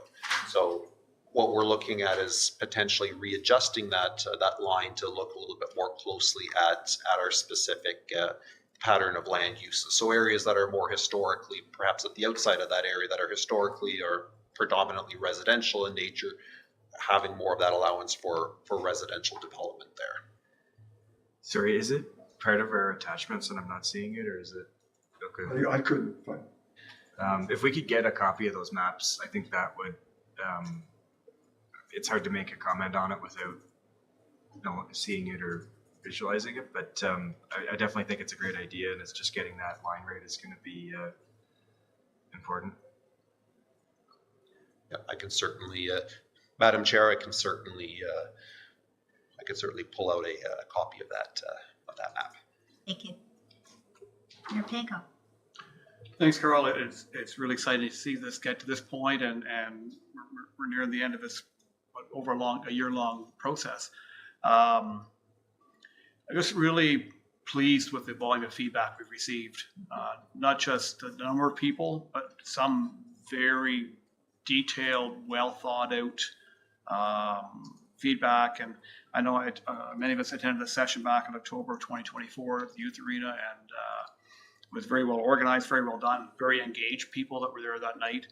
But I guess the question is, how do you go through all of this feedback, and how is it considered and potentially accommodated within the official plan? No, that's a good question. And when we receive feedback, I think a lot of it, and I appreciate what we've received. Certainly, there's a lot of suggestions in terms of specific improvements, in terms of specific works that we can do. Some of it is probably a little bit more capital related than policy related. When we receive those comments, we advise council, but then we provide the feedback directly to the departments involved in that, so that we can sort of share those ideas and look forward at how we take them into the future. I think when it ultimately our fundamental objective is defining council's vision within the parameters that the province sets forward in terms of what an official plan can deal with in the Planning Act, as well as the provincial planning statement. So we evaluate the feedback based on those criteria that are set forward. There's obviously the possibility we could get conflicting feedback on something, and we look at how that relates to the visions that council set, and define as best we can the broader public interest that we're trying to serve. I'll look to Rory if he has anything additional to add based on his experience on the consulting side of the project. Through the chair, I do have a compliment to give the Smiths Falls official plan as it currently stands, and that the compliment is given in the context of a lot of the feedback that we received. The direction, the goal, the objectives that are currently written in the official plan are very strong. It envisions a progressive community from when it was originally authored. And so when we look at the feedback that we're receiving today, the compliment comes back to us that the things that people are asking for in many cases are enshrined in the plan. And as you heard Carl say, what we're looking for are the specific things where we can implement change through the tools that we have under the Planning Act. And so, that's part of our evaluation process, is to look at the feedback carefully and understand if we are continuing to head generally in the right direction, or if we need to change course. And the good news at this point is we are heading in the right direction, and we are generally going to stay on course with a handful of very key refinements to make sure that you're set up for success for the years ahead. Follow-up? Yeah, Second question, I guess, yeah. And then, so for the additional focus areas, and specifically to Ferguson or Ferrara as one example, what can we expect to come into those? Like, what kind of additional detail can we expect with regards to each of those items? And for Ferguson or Ferrara, will it be a further discussion with council as to how we fulfill the collective vision of what we've already discussed, and how that will be designated within the plan? Madam Chair, so at this point, we're proposing a fairly high-level policy framework. It recognizes the potential to accommodate residential development, potentially with a mix of commercial development. So sort of re-steering it from what was originally intended as a business park quite a while ago, and sort of acknowledging and expecting that relationship with the Cataraqui Trail, and retaining as some of the woodland there to create that the character of that area. So I think the official plan probably wouldn't want to get into a lot of prescriptive detail about sort of form and massing and exactly where each land use is going to go.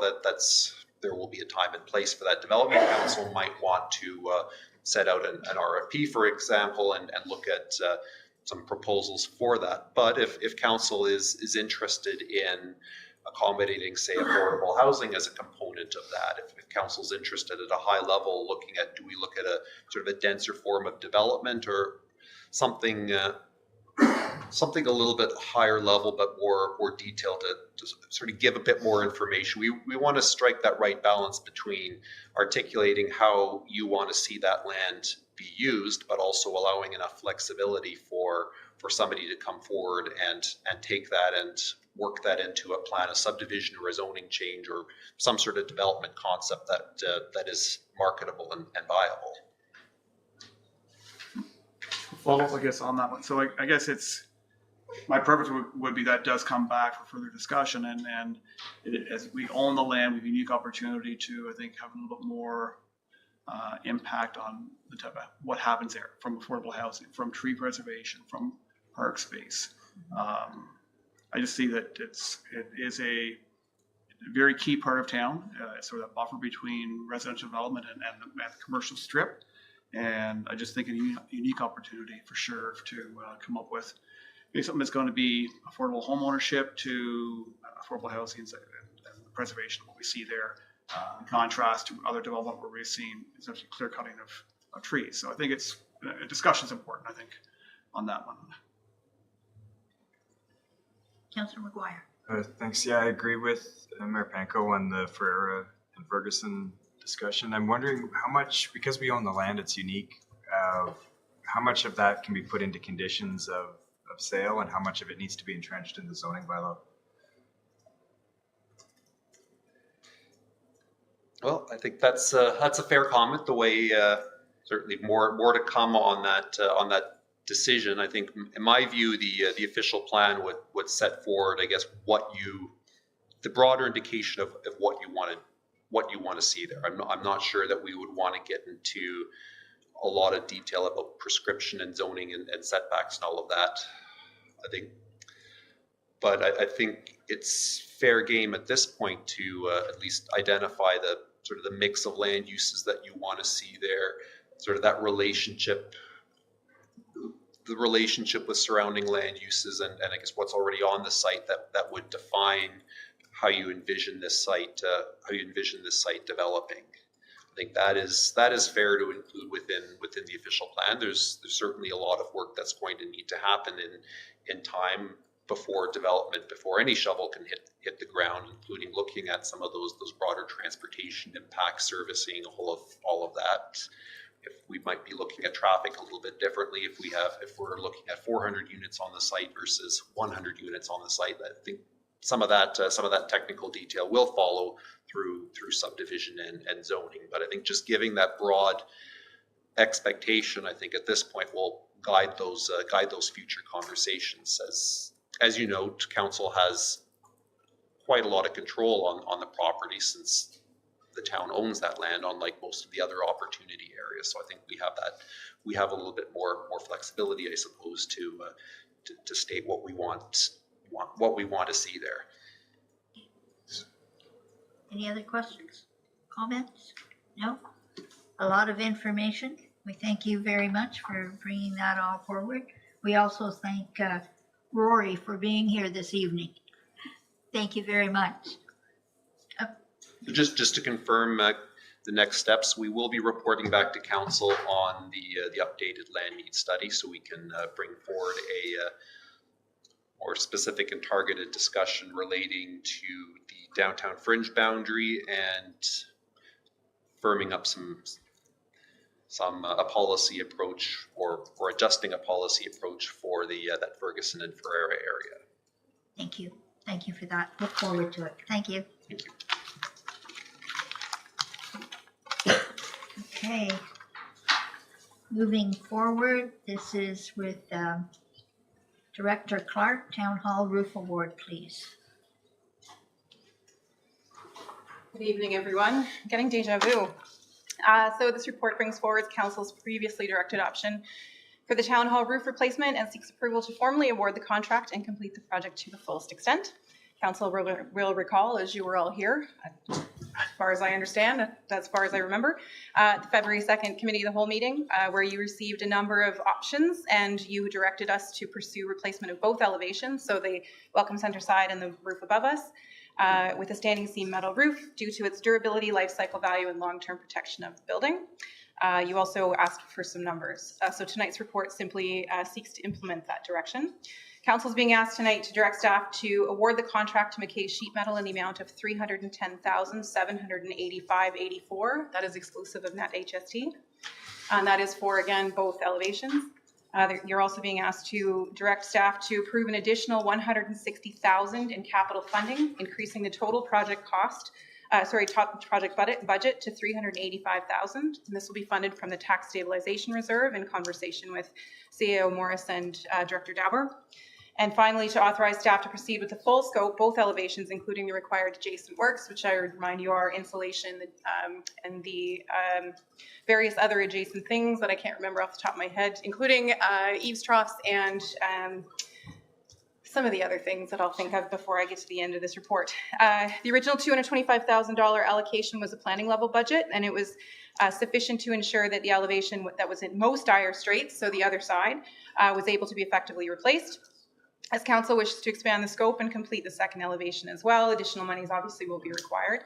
The additional funds, here we go, will be used to expand the scope to include this side of the facility fundamentally, and also to ensure that these works will be completed, including insulation improvements, I knew I wrote it down, eaves trough upgrades and repairs to recessed eaves and roof interfaces. In sum, staff are recommending this option to ensure the town hall roof is replaced once, replaced properly, and protects our civic asset over the long term. It is also worthy of note that a move away from architectural asphalt shingles aligns with the town's commitment to use more sustainable materials. And I am pleased to note that a standing seam metal roof, I did speak to a couple people about it, is rated for not only double the lifespan of architectural asphalt shingles, but is also recyclable at the end of its useful life. I would be happy to take any questions. Thank you. I see thumbs up. Well, that's great. Oh, sorry, Councillor McKenna. One question. Yep. If I may, through you, Chair. The former bell tower on the facility next door, how it's got vinyl siding on it now. How will that be finished? So if I may, that's something we'd have to look at. That's not what's there now is not original. I'm not sure, imagine that. Not just the vinyl siding, but the actual structure itself. The base remains. And so once we open up the roof, we'll have a better idea of what we can do. It is our hope that we can try to get it done all in one shot. If not, and we'd probably have to speak to, I'm assuming, the Municipal Heritage Committee to get their perspective on it. We did have some conversations with them earlier. If we can get it back to the original bell tower, we do have some photos of that. That would obviously be ideal, but would be more expensive and probably more time consuming. So we don't want to delay the replacement of the roof, so we may do it in 2 stages. Thank you. Okay. Other than that, we see thumbs up. Okay. Thank you. No worries. I can Don't pretend to run go away. sit down and then come back if you want. Approval of lease for Real Deal Reuse Center. Okay, thank you. So my second item this evening is the Real Deal Reuse Center lease. This is, of course, pertaining to 85 William Street West.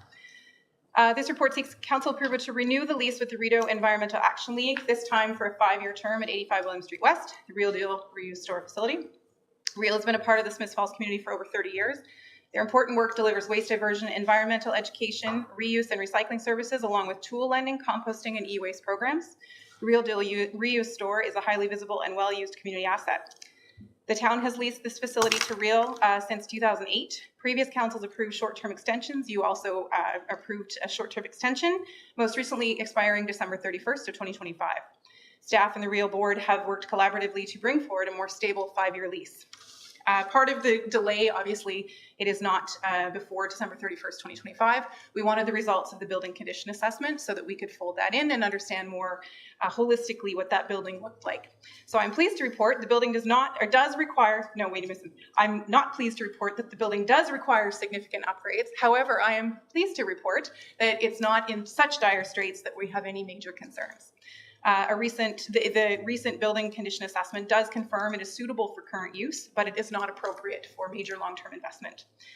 So we've been very transparent with Real about this, and as such, a 5-year term provides Real with operational stability, avoids immediate or premature capital investment, and gives both parties time to plan future options collaboratively. We've had fairly lengthy discussions about this. The facility is provided at no cost in recognition of Real's waste diversion value. The town pays the Parks Canada land lease and maintains the building envelope and ensures the structure. Real pays utilities and snow removal, operates the site as is, and with a very heavy underline, as is, and they're not able to materially change the use without town approval. Annual town cost is approximately $6,500, including the lease and basic maintenance. Staff consider this excellent value for the community benefit provided. I believe this lease balances fiscal responsibility, asset management realities, and continued support for longstanding environmental partner that delivers measurable community value, and I'm hoping that council feels the same. Councillor McGuire? Thanks. Yeah, I do feel the same. I'm wondering though, with the 1520 rent from Parks Canada, how often do we negotiate with them for the park space and all these different parcels that we lease? Like, is that something that's also on a fixed schedule, or is it? So just a yearly? if I may, I would use the term negotiate loosely.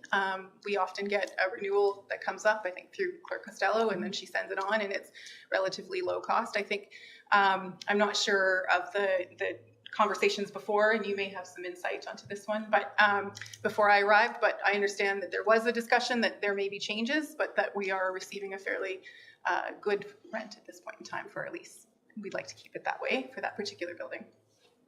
Yes, I was thinking more of a 0 would be a good rent for, when we're cutting the grass for them on other parcels and taking care of things for them. But when it comes to these kind of buildings like the Station Theatre and the Kinsman Pavilion, in our annual end of year financial statements, do we have the actual costs year over year to track, or how is that? How's that managed? So if I may, we are getting closer to understanding more specifically what that is, because I think we're getting better at tracking that. So with confidence, I can say we have a pretty good understanding of how much we're actually spending at each facility. And that's in part because in part because we've been more specific, I think, about where we're spending, obviously, and who spends on what. I think we've got some clarity in terms of some of the MOUs and the lease. But also we're tracking more effectively. And so with confidence, I can say that year end, we'll know exactly what we've spent. So through the chair for 2025, we'll have numbers for each of our buildings that are leased. Awesome. Thank you. Comments? Councillor McKenna? Just to speak in favor of the recommendation, certainly they make, the real group make wonderful use of the building. They also make excellent use of the property. They've added, beautiful gardens and community gardens that they put out to the community. So they maximize the full space. So I know the building is important, and they've added another structure. So it's part of it, but the whole ambiance of the whole place, screams environment. You're welcome here. It's wonderful. So I'm ready to put my hand up and support. Thank you. Councillor Miller? I am as well. I think this is really important work. And I also, from a not-for-profit point of view, having that 5 years of stability and knowing that they can stay there for that period of time is absolutely critical. And so hats off to Real and their good work. And thank you very much, Director Clark, for making this happen. CAO Morris? Thank you, Madam Chair. I'd just like to comment and perhaps emphasize that this arrangement is short-term. We are approaching an inflection point where the modest contributions we make will increase significantly, and then we'll have to really ask ourselves, is that a good investment? We think 5 years is reasonable based on the building condition assessment, but I would not predict another 5-year extension beyond this one. Any other comments? No. I love the Real Deal. I think they do a great job, and I do think they are utilizing the building and the property. My big concern is I don't have a whole lot of faith in Parks Canada that they won't come along and say, hey, we're not going to lease the land to you any longer. I would like to see if there's some way we could twist their arm and convince them to sell us the property, sell the town of Smith Falls the property at a very minimal price. And we could take that responsibility off of their shoulders. I don't know whether we can do it, but I do listen to CEO Morris. That building is only going to last for a short period of time. And so if we're going to continue with the Real Deal, we need to look at something permanent. So let's put our thinking caps on for the next 5 years. We have it nailed down for 5 years and see what we can do with that. I'm glad you brought that point up, Madam Chair, because I think there is an opportunity to engage. I mentioned to Council that we're meeting at least twice annually with the leadership team at Parks Canada. I think there will be opportunities to talk about land ownership and perhaps swapping land or perhaps disposing of land, but probably swapping of land. So there may be an opportunity coming upon us that we could leverage because I think we all recognize the important role that Rio plays. They do fantastic work. We're just, they moved into a facility that was near the end of its life cycle when they moved in, and it's getting even further along in that life cycle. So I'm glad you brought that up, and I think it's something we can approach with our friends at Parks Canada and bring back to council for discussion. And I'll follow up on that. So maybe rather than just, okay, we're here to take this land, the town of Smith Falls would like to purchase it from you, but maybe they would have something that they would use as input as to something that we should be thinking about doing with the land. So it's even more usable than what it is, like using the swale area. There's all kinds of opportunities that we could do there. So maybe if we engage from that side of it, so they still have some input, could be. Anyway, thank you very much for that. Really appreciate it. And thank you for your presentation. Okay, now we're moving on. This is Public Works Operations Center. Wow. Welcome, Paul. Good evening, Madam Chair and members of council. To thank Director Clark for the great segue on keeping with the theme here this evening with building improvements and maintenance, etc. So the report that I have for you this evening, it seeks council approval to amend the town's existing contract that we have with IDEA Inc. To advance the Public Works Operations Center from a 30% conceptual design to full 100% detailed design, including tendering and construction oversight throughout the duration of the project. Council will recall that in late in 2024, IDEA Inc. was retained through an RFP process to complete the initial 30% design work. That work was paused following the fire on the 15th of February 2025 at the existing Public Works garage while insurance and site direction were resolved. In September of last year, council selected the Walker Road site plan option. So that would be the option that was selected that fronts Walker Road as opposed to the existing building fronting Aircare Drive. So that was done in October. Following that, the town received insurance settlement from intact public entities in the amount of about $1.29 million, which at that point allowed the project to proceed or advance the 30% design at that time. The proposed facility, as it stands right now with the 30% design, is a purpose-built building, approximately 19,500 square feet for the new operations center, which includes garage space, warehouse space, staff facilities, and an administrative wing. Staff felt it incumbent upon ourselves to carefully assess whether the administrative offices should be built into the new facility or accommodated through renovations at Town Hall. The other side, if you will, Director Clark was talking about the roof that needed to be put on this side and the other side. The analysis shows that new construction is both more cost-effective and lower risk, so that would be related to the new building, than renovating the historic Town Hall space, which carries higher per square foot costs and significant uncertainty, as it does with any renovation of a historic building.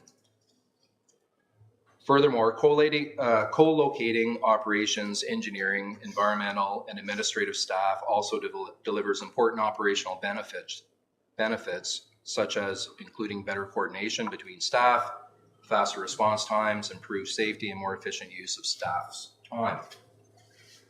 The proposed professional services fee from IDEA Inc. in the amount of $294,000 excluding HST. This represents a 3.5% of estimated construction costs based on the Class D estimate, which is well below typical industry standards. I'll note that when I received the proposal from IDEA Inc., they noted in their proposal that industry standard is generally around 6% for a project such as this, but they've discounted it to 3.5%, presumably because they're already working on the project and they've already are well into the 30% design stage. I will note that the $294,000 is an upset limit and will be adjusted if tender prices come in at a lower price. So meaning once we go to market and we receive tenders in response to the tender that we put out, if the project costs, just for argument's sake, come in at say $6.8 million, then their cost would be 3.5% of those costs, which brings us south of $294,000. So I'd also like to note that a total of $9.17 million roughly has been approved in the 2026 capital budget for this project, supplemented by insurance proceeds.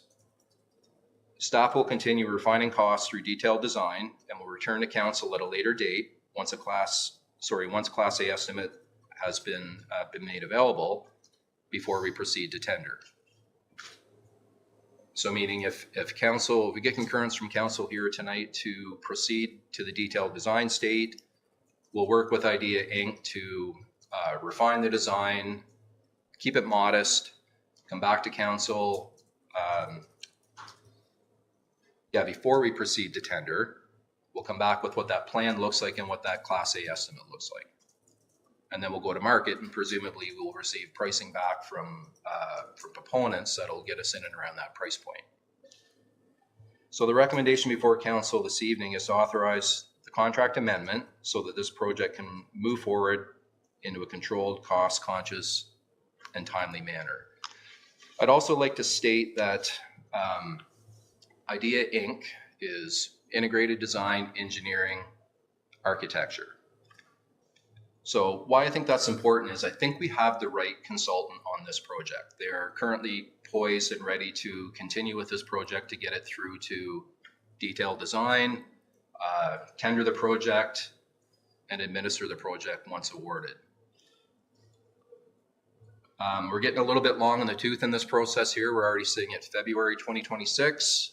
If we have any chance of getting shovels in the ground in 2026 this spring, I think it's incumbent on us to really give this careful consideration, and hopefully what I'm seeking here tonight is to advance this to detailed design and amend the contract that we have with ID to make that happen. Happy to take any questions through the chair. Do we have questions? Councillor McGuire? Thanks. I'm supportive of the recommendation. I'd like to see or really know that if whatever we spend on it is what we need to spend on it. So I'm wondering, first of all, for the office space that's at the town hall, what year were we planning on renovating that if if we didn't have to go through with this project right now? That's a great question. I don't have the answer for that this evening. Perhaps CEO Morris maybe will comment. Yeah, through the chair, it's not in our 5-year capital plan. So as you know, we've invested. This council and previous councils have invested in 3 phases of renovations here. We did not plan on bringing that forward within the next 5 years, owing to the intense capital needs we have elsewhere within the town. So this presents an opportunity to not bring phase 4 forward for some time. So if we were to relocate public works and engineering staff, it does buy more time. Eventually, I would predict we're going to use the space, but it defers that investment until we actually need it. Through the chair, are there critical defects with the space as it exists now? I wouldn't say critical. It's more accessibility, functionality of the space. They're in what was an open classroom space, so the HVAC systems were not designed to heat individual office spaces. So, but not unlike this side, maybe a little bit different layout, of course, than this side. But there's still significant HVAC, plumbing, mechanical needs that would be required. We talked about a lift to make it accessible both for staff and the public. Lifts are not inexpensive, and sometimes they don't work. So I think, it's a big investment, and the estimate, I think, was 510 per square foot, considerably more than what it would cost to build new. So we had a really spirited discussion about this, because personally, I think we need to concentrate people in Town Hall. We have a beautiful facility. It's centrally located, but the reality is it will take a big investment to make it suitable for the type of work that Paul and his staff do. So we're going to spend the money one way or another. We think it's a better use of money to put it into a new build. There are some adjacency advantages to having them at that facility, and then look at pushing this renovation out a little bit further. Other, I've got more, but you can go. I'll leave it up to the chair. Councillor McKenna. Thank you very much. Director McMahon, can you talk about, I don't think we've talked yet about Walker Road itself. What kind of upgrades will we need and at what cost? Because if I recall, it's a dirt road. And I'm assuming you'll want, or the staff will want to access it from both ends. Can you talk about, I didn't think costs for that are in this project. And could you just enlighten me on water and sewer access to the new building and if the costs are associated with this? Yeah, thank you. I appreciate the question. So the short answer is we haven't accounted for any quote unquote upgrades to Walker Road. Certainly not looking at pushing Walker Road all the way through to Queen Street at this point. That's something that the Malcolm, myself, and Stephanie, and the rest of the senior management team will have to consider when lands are kind of unlocked through the OP for future development of an industrial park. There's an area that we're looking at possibly opening up in the future over off Walker Road in and over underneath the hydro easement that goes through there. But what we would have to do, and what is included in the overall Class D estimate, would be new servicing for the new building that would come off of Walker Road. But that's fairly straightforward. We're looking at tying in a water service, tying in a sanitary service. Those are both present on Walker Road right now. Stormwater management would be conveyed via the roadside ditch that's already present on Walker Road. So in terms of servicing, nothing would really change other than we would plumb in new laterals to the new building. So the Walker Road as it currently exists would meet the needs of the new Public Works garage? Yes. Thank you.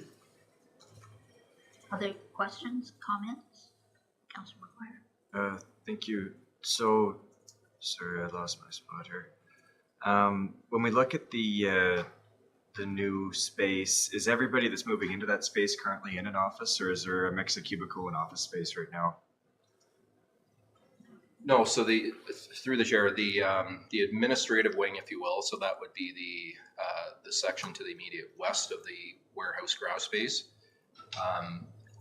would accommodate all of my staff that I currently have upstairs, and one of those staff members, being our public works supervisor, has been displaced as a result of the fire. So Jason Dalglish would move back over, as would myself and the rest of the staff upstairs. We did account for one additional modest-sized office in that space as well, which can accommodate students in the short term, and that does provide a little bit of future proofing as well for one additional staff. I know this year, we had proposed to budget for the Locate Permatech, and it wasn't supported this year, but not to suggest it won't be down the road. So we would need space for that person. But I think even with the staff I have right now and that one additional office space, I think that provides us enough room for projected out in the future. I mean, we've got a supervisor of engineering. We've got two engineering technologists. One's a PN himself that looks after our transportation stuff, and then another one that's in the field for our capital reconstruction projects. And then we have Vanessa Bernicke, who looks after our waste contracts and our recycling and everything kind of environmental. So I think we're set up well. But to answer your question, yes, everybody that would be upstairs would move over there.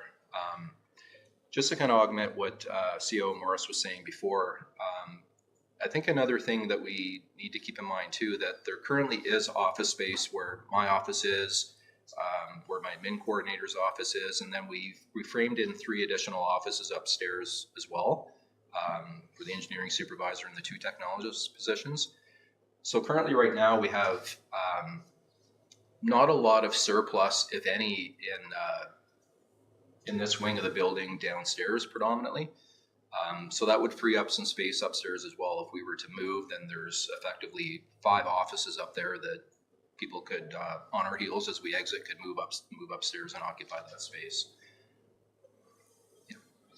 To the chair, is there an opportunity, like I'm trying to find ways that we can save money on it. Is there, like if we had some cubicle space instead of office space, would that be the same as what existing, like do people share offices now? Is there anybody at cubicles now, or is it all separate offices?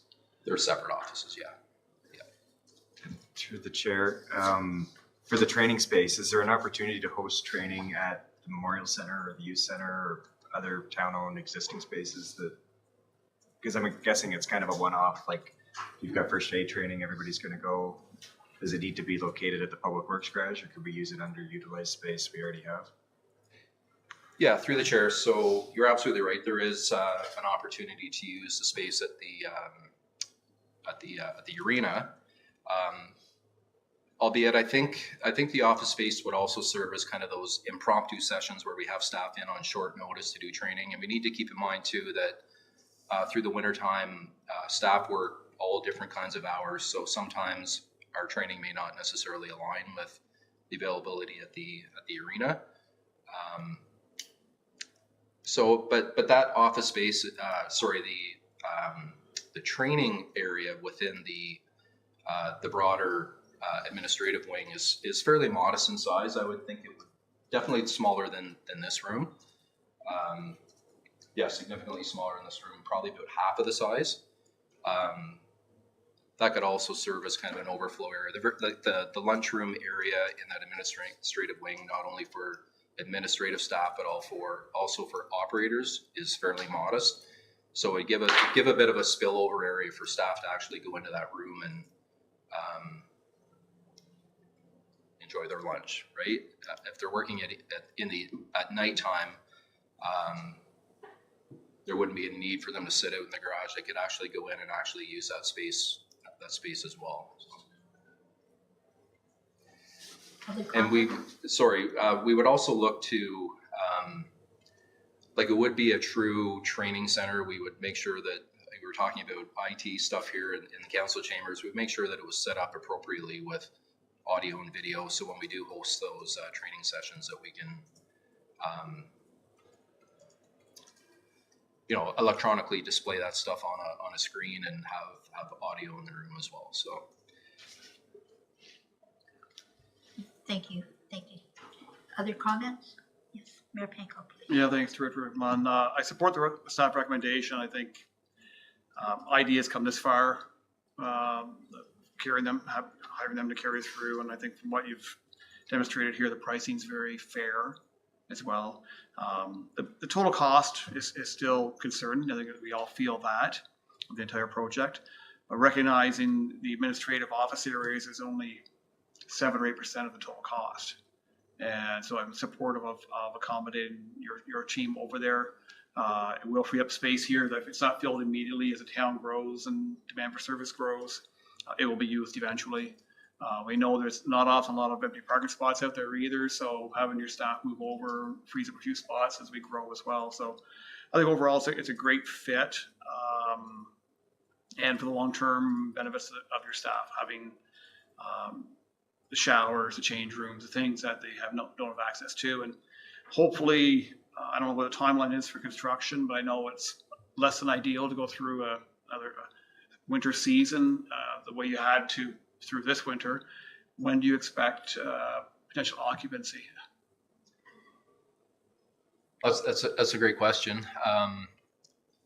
Well, like I'd mentioned before, my hopes would be that as we progress through the detailed design, we're well positioned to get shovels in the ground sometime this spring. Like I say, we're already sitting the second week of February, so time's ticking away.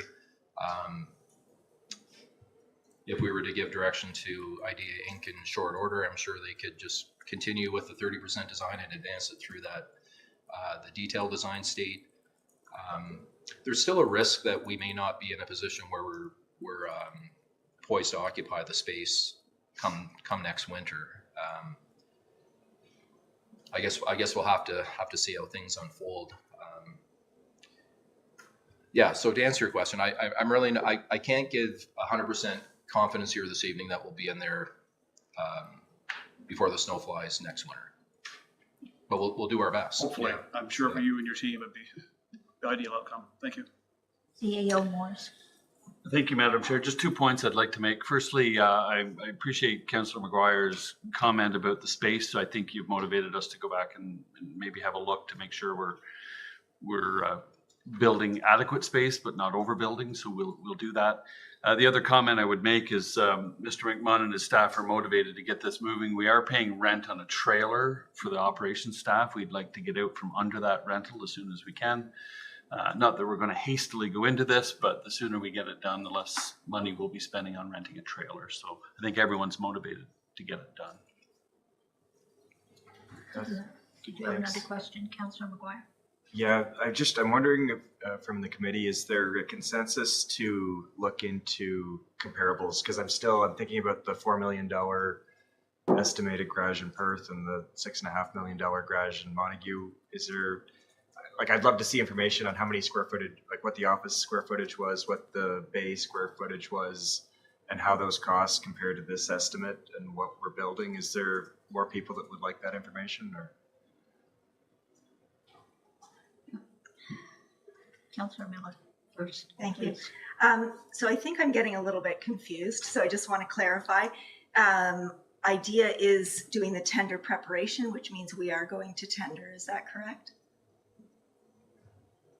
With council's concurrence here this evening, yes, but we need to advance it to 100% design. Which I'm in support of, but I think that, to me, that answers Councillor McGuire's question. Is we're putting it out for bid, and hopefully we get competitive bids, and we can make some decisions from there. But so no, I don't support going any further on that process.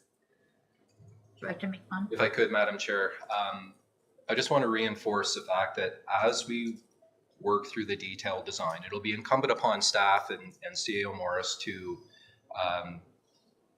to make sure that we keep it as modest as possible in terms of the administrative space and, things that we incorporate into the garage and warehouse space.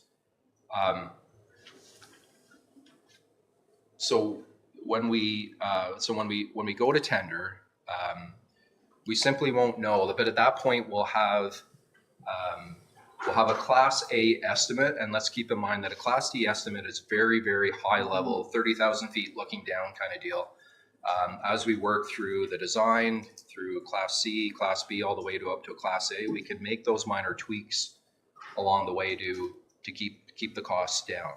I'm 100% confident that we're not going to come in anywhere close to being north of $10 million, but that's all we have to work with right now. And let's keep in mind that when we get down to where we have that Class A estimate, we have what we feel is a design that we can all be comfortable with.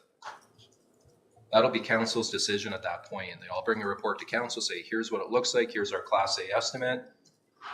We'll go to market. I have no reason to believe that costs would be,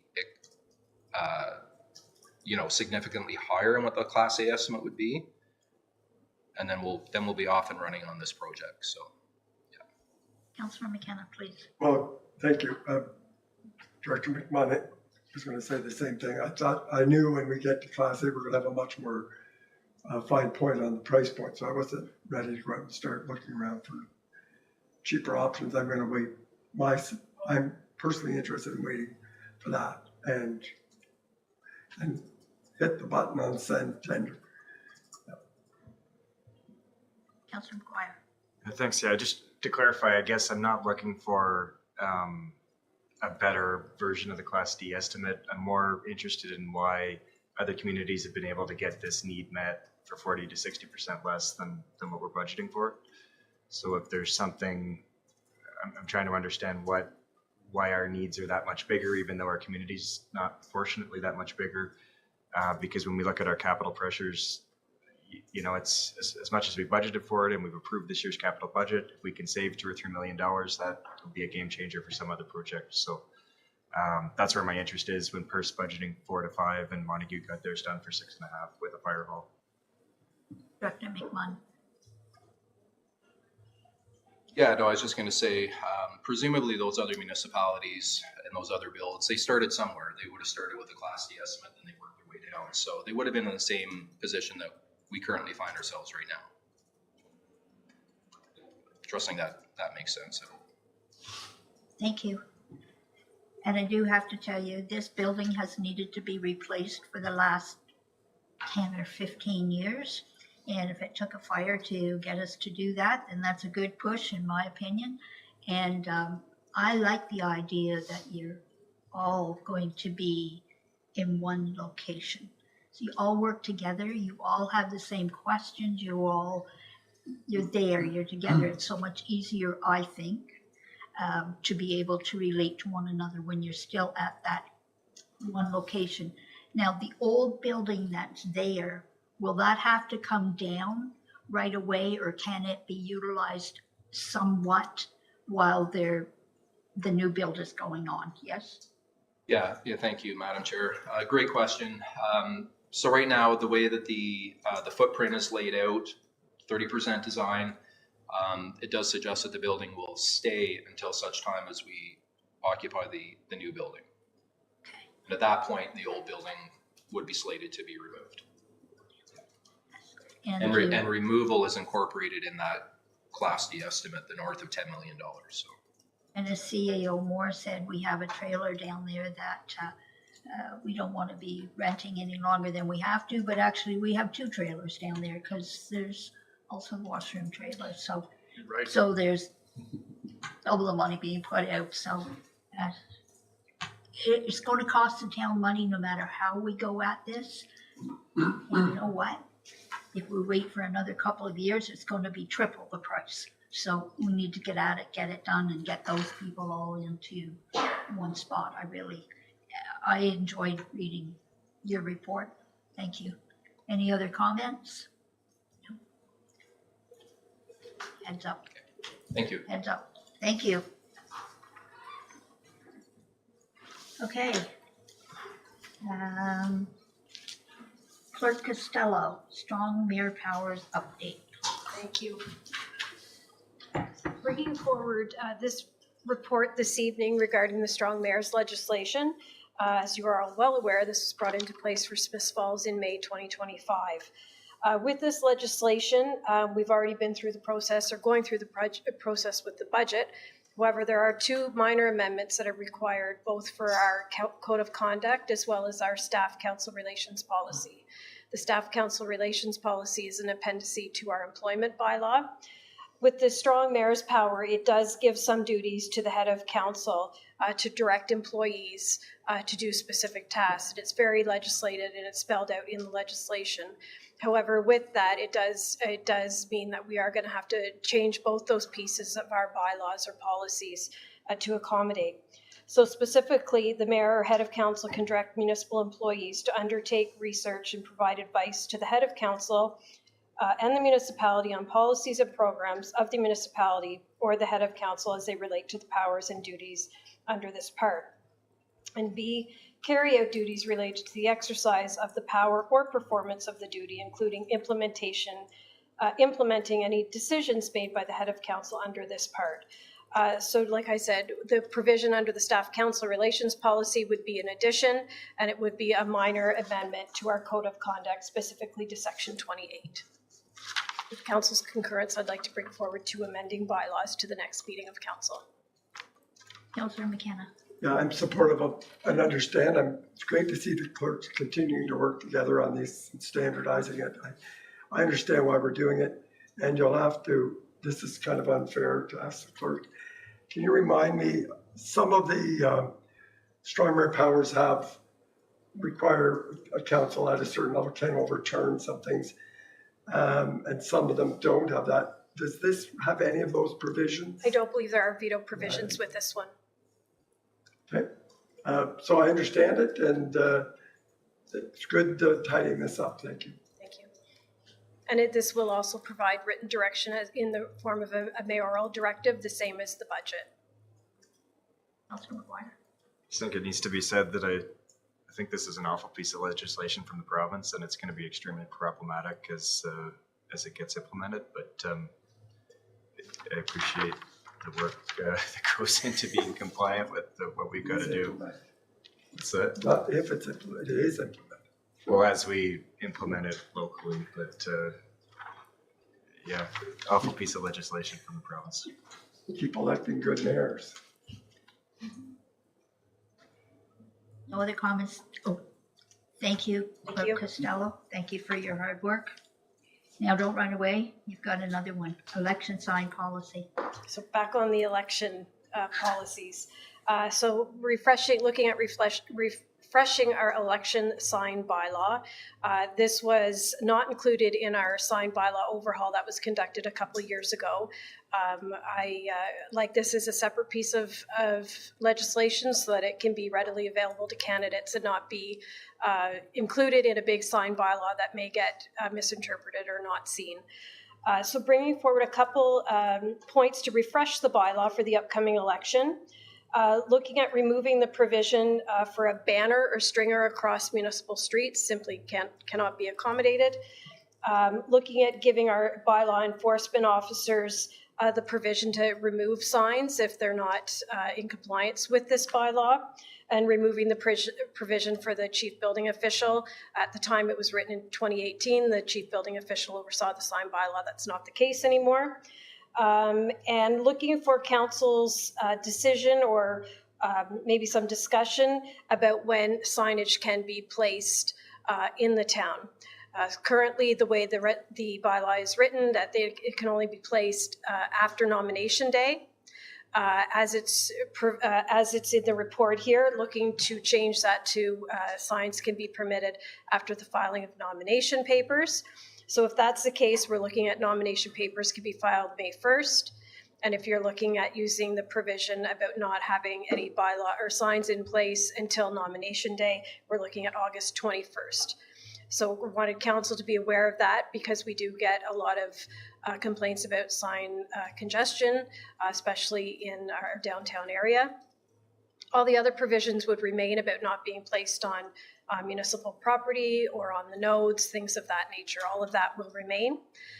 Just looking for council's direction on when they would like election signs placed within the town, or if they want election signs placed within the town. Thank you. Councillor Miller, please. Thank you, Madam Chair. It feels like a lifetime ago, Clerk Costello, but 3.5 years ago, I seem to remember that signage couldn't be placed until August 21st, and that kept the clutter of signage pretty tight. I'm in full support of signage, but I would like to see it not start until that August 21st period of time. Thank you. Councillor McGuire. Thanks. I thought last time we had it after Labor Day because it was nomination day and we pushed it to Labor Day. I think if it's any time you file after May 1st, they could be up for 5 months and they're going to be blowing everywhere. But to me, it's like the Tuesday after Labor Day. That gives 7 weeks to election day. That's the time of a normal provincial. It's longer than a lot of provincial federal campaigns. So my preference would be the first day, the Tuesday after Labor Day. Thank you. Councillor McKenna. Well, thank you. I was going to go with Councillor Miller, but I seem to recall at least having that discussion too, but I don't remember that we changed the rules or we just talked about it. Certainly, new people running, giving them the opportunity to get their names out there for a longest period as is reasonable. I'm interested in that. So I think that August 21st date is fine with me. Thank you. Other comments? Agreed with that. So majority support nomination day. Yeah. Mhm. Thank you. On that though, it just popped into my head. Can there be a certain number of signs? Can we limit it to a certain number of signs? Because you do really get sign clutter. The bylaw does not speak to the number of signs, but it does speak to placement. If there was an area that we found was getting very congested, as for taking care of the election, I would simply send an email out to all candidates if there was a certain area being overly congested. Sounds good. Thank you very much. Thank you. Okay. Moving on. Committee, board, and external organizations update. We don't have any. And we're moving into information, listings, and correspondence items. And the first one up is resolution from the City of Sarnia, financial relief for municipal police communities. And this was asked by the Smith Falls Police Service Board that this come forward to council for their support. I'm going to let somebody lead this off. Sure. Perfect, thank you. The province has given relief to OPP police municipalities, both in 2025 and 2026. 2026 being a cap on the increase that a municipality could face.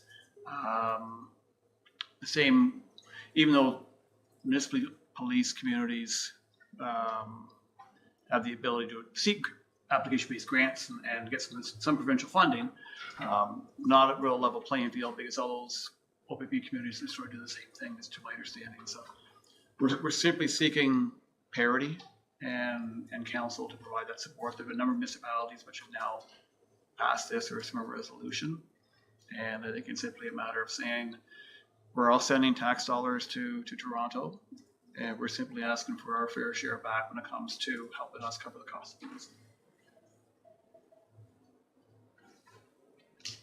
Councillor McKenna? It would be hard not to, ask for parity. Did the police, through you, Madam Chair, did the Police Service Board take a position on this, or can they take a position on it? Simply ask, support of the resolution and ask for The municipality? Yeah. Okay. So, yeah, it would be hard not to put this forward and look for parity or equity. Councillor McGuire? Thank you. I think, parity is great, but 11% cap on annual policing costs is completely unsustainable. Yeah.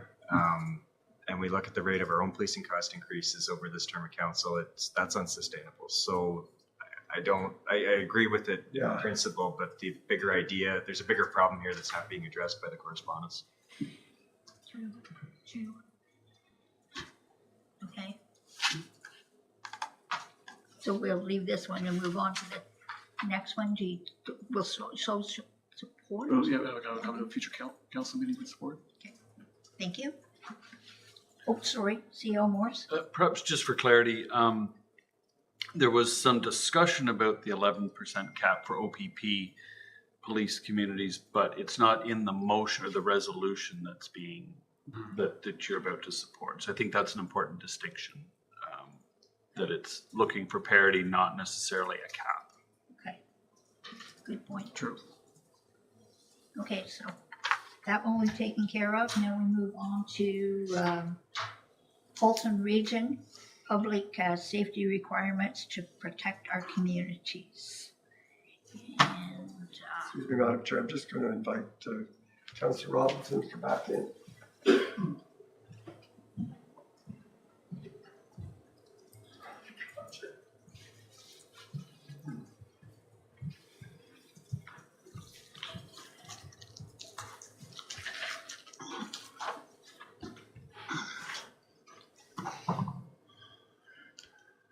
Madam Chair. yeah, yes. I would just suggest we receive this for information. I'm not prepared to comment on it. That's just my thought. Okay. Others think.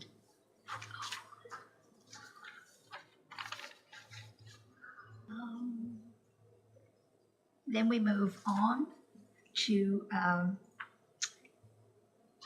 a letter from Big Brothers Big Sisters of Lanark County, a thank you letter for the community improvement plan, and a thank you to staff.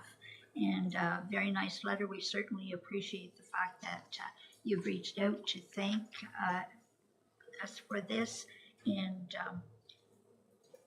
my personal opinion, looks like the money was very well spent. So I thank you. Any other comments? You're welcome. Thumbs up. Now we go to Niagara Region. This is a state of emergency on mental health, homelessness, and addictions. And Mayor Panko, did you want to speak on this? Sure. Obviously, Niagara is experiencing real challenges, as I think every municipality across the province. We've been very fortunate to have had Bridge House open here, helping like 21 people at a time who were previously chronically homeless. And I know it's made an incredible difference. The county, under provincial regulations, maintains a by name list. In October of, I'm going to be off by the numbers a little bit here, but October of 2024, Bridge House had been open for about 2 months at the time, and there were 67 people on the by name list, people chronically homeless. So Bridge House was 13 initially, up to 21 now, and the by name list was updated October of 2025. And despite the work of Bridge House, the number of people on the by name list has doubled. And I think if I have a moment to look it up here. So I think it's about half, if I'm not mistaken, about half the people on the by name list are from our municipality.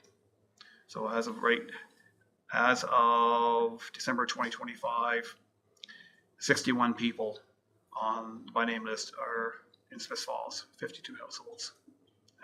December of 122 so 132 in October, 122 countywide in December. So it's a crisis, and I was reading recently a great report when it comes to food security, and we've seen the use of our food bank up over 250% over the last 5 years, and all reports are indicating that you will see an increase in food bank usage before you will see a bigger increase in homelessness. And so the people who are food insecure are struggling to pay their rent, they're struggling to buy food, so they're using the food bank, they're getting some degree of relief there in some other places. Well, the reality is, for a lot of those people, they will fall further, and homelessness will be next. So the crisis we're facing is not the worst it will be. And so I think the request from the region of Niagara, I think, is respectful. And as much as we would agree that we've had some positives in the recent years, more is needed. Anyone else have other comments? I do agree. We do have a crisis. I just finished dealing with the gentleman that was living in his vehicle. He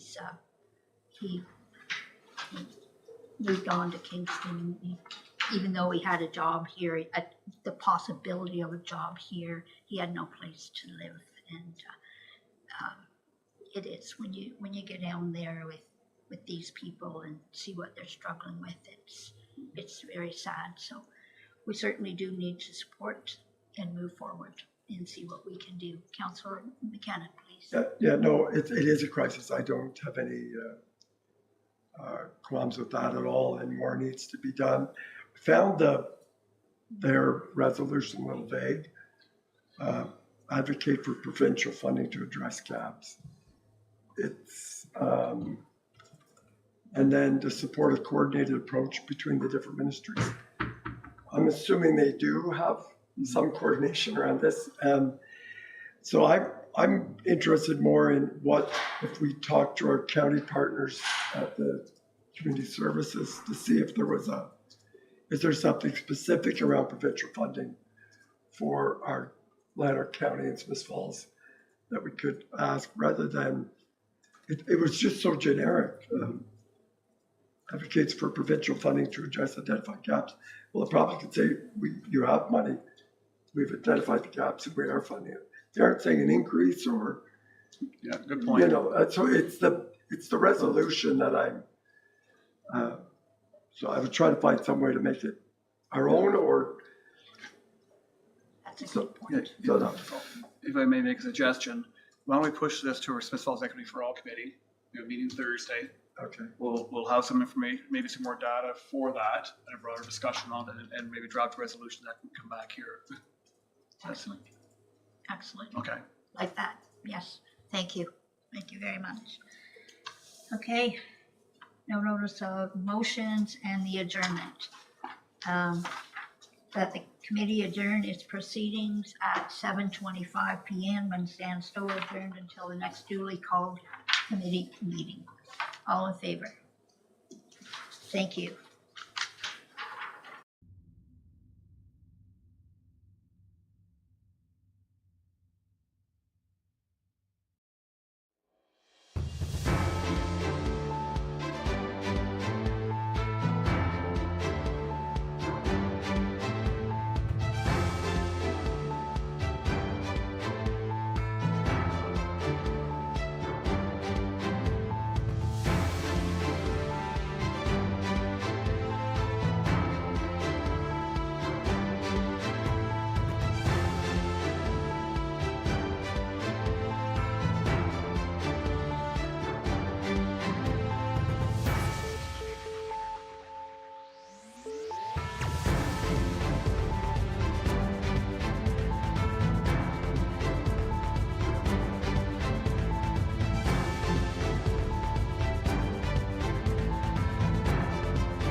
we're back on. Good evening, everyone. Welcome back to this special meeting of Smith Falls Town Council for Monday, February 9th, 2026. On February 9th, 2026, we acknowledge that the sacred land which Smith Falls is now located has been a site of human activity for over 10,000 years and is rich in Indigenous history. This land is the ancestral and unceded territory of the Algonquin Anishinaabe Nation. We're grateful to the Algonquin ancestors who cared for land and water in order that we might meet here today. We're also grateful to the Algonquin people for their contribution in the making of the Rideau Canal, which runs through Smith Falls. We're mindful of broken covenants and the need to reconcile with all our relations. Together, may we care for this land and each other, drawing on the strength of our mutual history and nation building through peace and friendship, being mindful of generations to come. Call the meeting to order at 7:37 p.m. And approval of the agenda is with Councillor Quinn, please. Thank you. Moved by myself, second by Councillor Robinson, that the February 9th, 2026 special council meeting agenda be approved as circulated. Moved by Councillor Quinn, second by Councillor Robinson, that the February 9th, 2026 special council meeting agenda be approved as circulated. All in favor? Carried. Any disclosure of pecuniary interest and or conflict of interest or general nature thereof? Seeing none, we have no minutes to approve. No reports, I assume, for the special meeting tonight. No presentations or proclamations for consent agenda. No motions, we do some bylaws, and our first one is with Councillor McKenna. Thank you, Worship. Moved by myself, seconded by Councillor Robinson, that a bylaw to adopt the 2026 capital budget for the corporation of the town of Smith Falls be now read a third time. Finally passed, signed, sealed, and numbered 10665-2026. Thank you. And as we read first and second last week, I'll ask you just for commentary before we move on. Yeah, the commentary last week stands. Using both our asset management plan and certainly our new water tower and infrastructure and our public works garage consume a lot of just over $20 million in our capital budget that we approved or that received first and second reading. So this is just in the week we've had to reflect. There's been no changes from that first two readings. Thank you. Anyone else have any further comments? Call the question. It's moved by Councillor McAdam, second by Councillor Robinson. Bylaw to adopt a 2026 capital budget for the corporation of the town of Smith Falls be now for the third time I finally passed, signed, sealed, and numbered 10665-2026. All in favor? Carried. Thank you. And Councillor Quinn, you're up next. Thank you. Moved by myself, seconded by Councillor Miller, that a bylaw to establish fees and charges be received and read the first time and taken as read a second time. Thank you. Moved by Councillor Quinn, seconded by Councillor Miller, the bylaw to establish fees and charges be received for the first time and taken as read a second time. All in favor? Carried. Discussion, Councillor Quinn? These are fees and charges that need to be approved so that the town can move forward with our operating the town in our budget. Thank you. Any further comments? Third reading, please. Moved by myself, seconded by Councillor Miller, that a bylaw to establish fees and charges be now read a third time and finally passed, signed, sealed, and numbered 10669-2026. Thank you. It is moved by Councillor Quinn and seconded by Councillor Miller that a bylaw to establish fees and charges be now read a third time and finally passed, signed, sealed, and numbered 10669-2026. All in favor? Carried. Thank you. And our final bylaw is with Councillor Miller, please. Thank you. Moved by myself and seconded by Councillor McKenna that a bylaw to adopt estimates of the sums required for municipal purposes for the year 2026 be received and read a first time and taken as read a second time. Thank you. And further discussion over and above what was said last week? Well, I'll just remind residents that this is the second reading of the budget. The third reading is on February 17th, which is next week. And this is for our 2026 budget, one of our most important pieces of work so that we set our priorities for the year. Thank you. It is moved by Councillor Miller, seconded by Councillor McKenna, that a bylaw to adopt estimates of the sums required for municipal purposes for the year 2026 be received for the first time and taken as read a second time. All in favor? That's carried. Any inquiries or announcements? We have no confirmatory bylaw. A motion for adjournment with Councillor Robinson, please. Thank you. Moved by myself, seconded by Councillor Quinn. This council adjourn its proceedings at 7:36 p.m. and stand so adjourned until the next duly called meeting of council.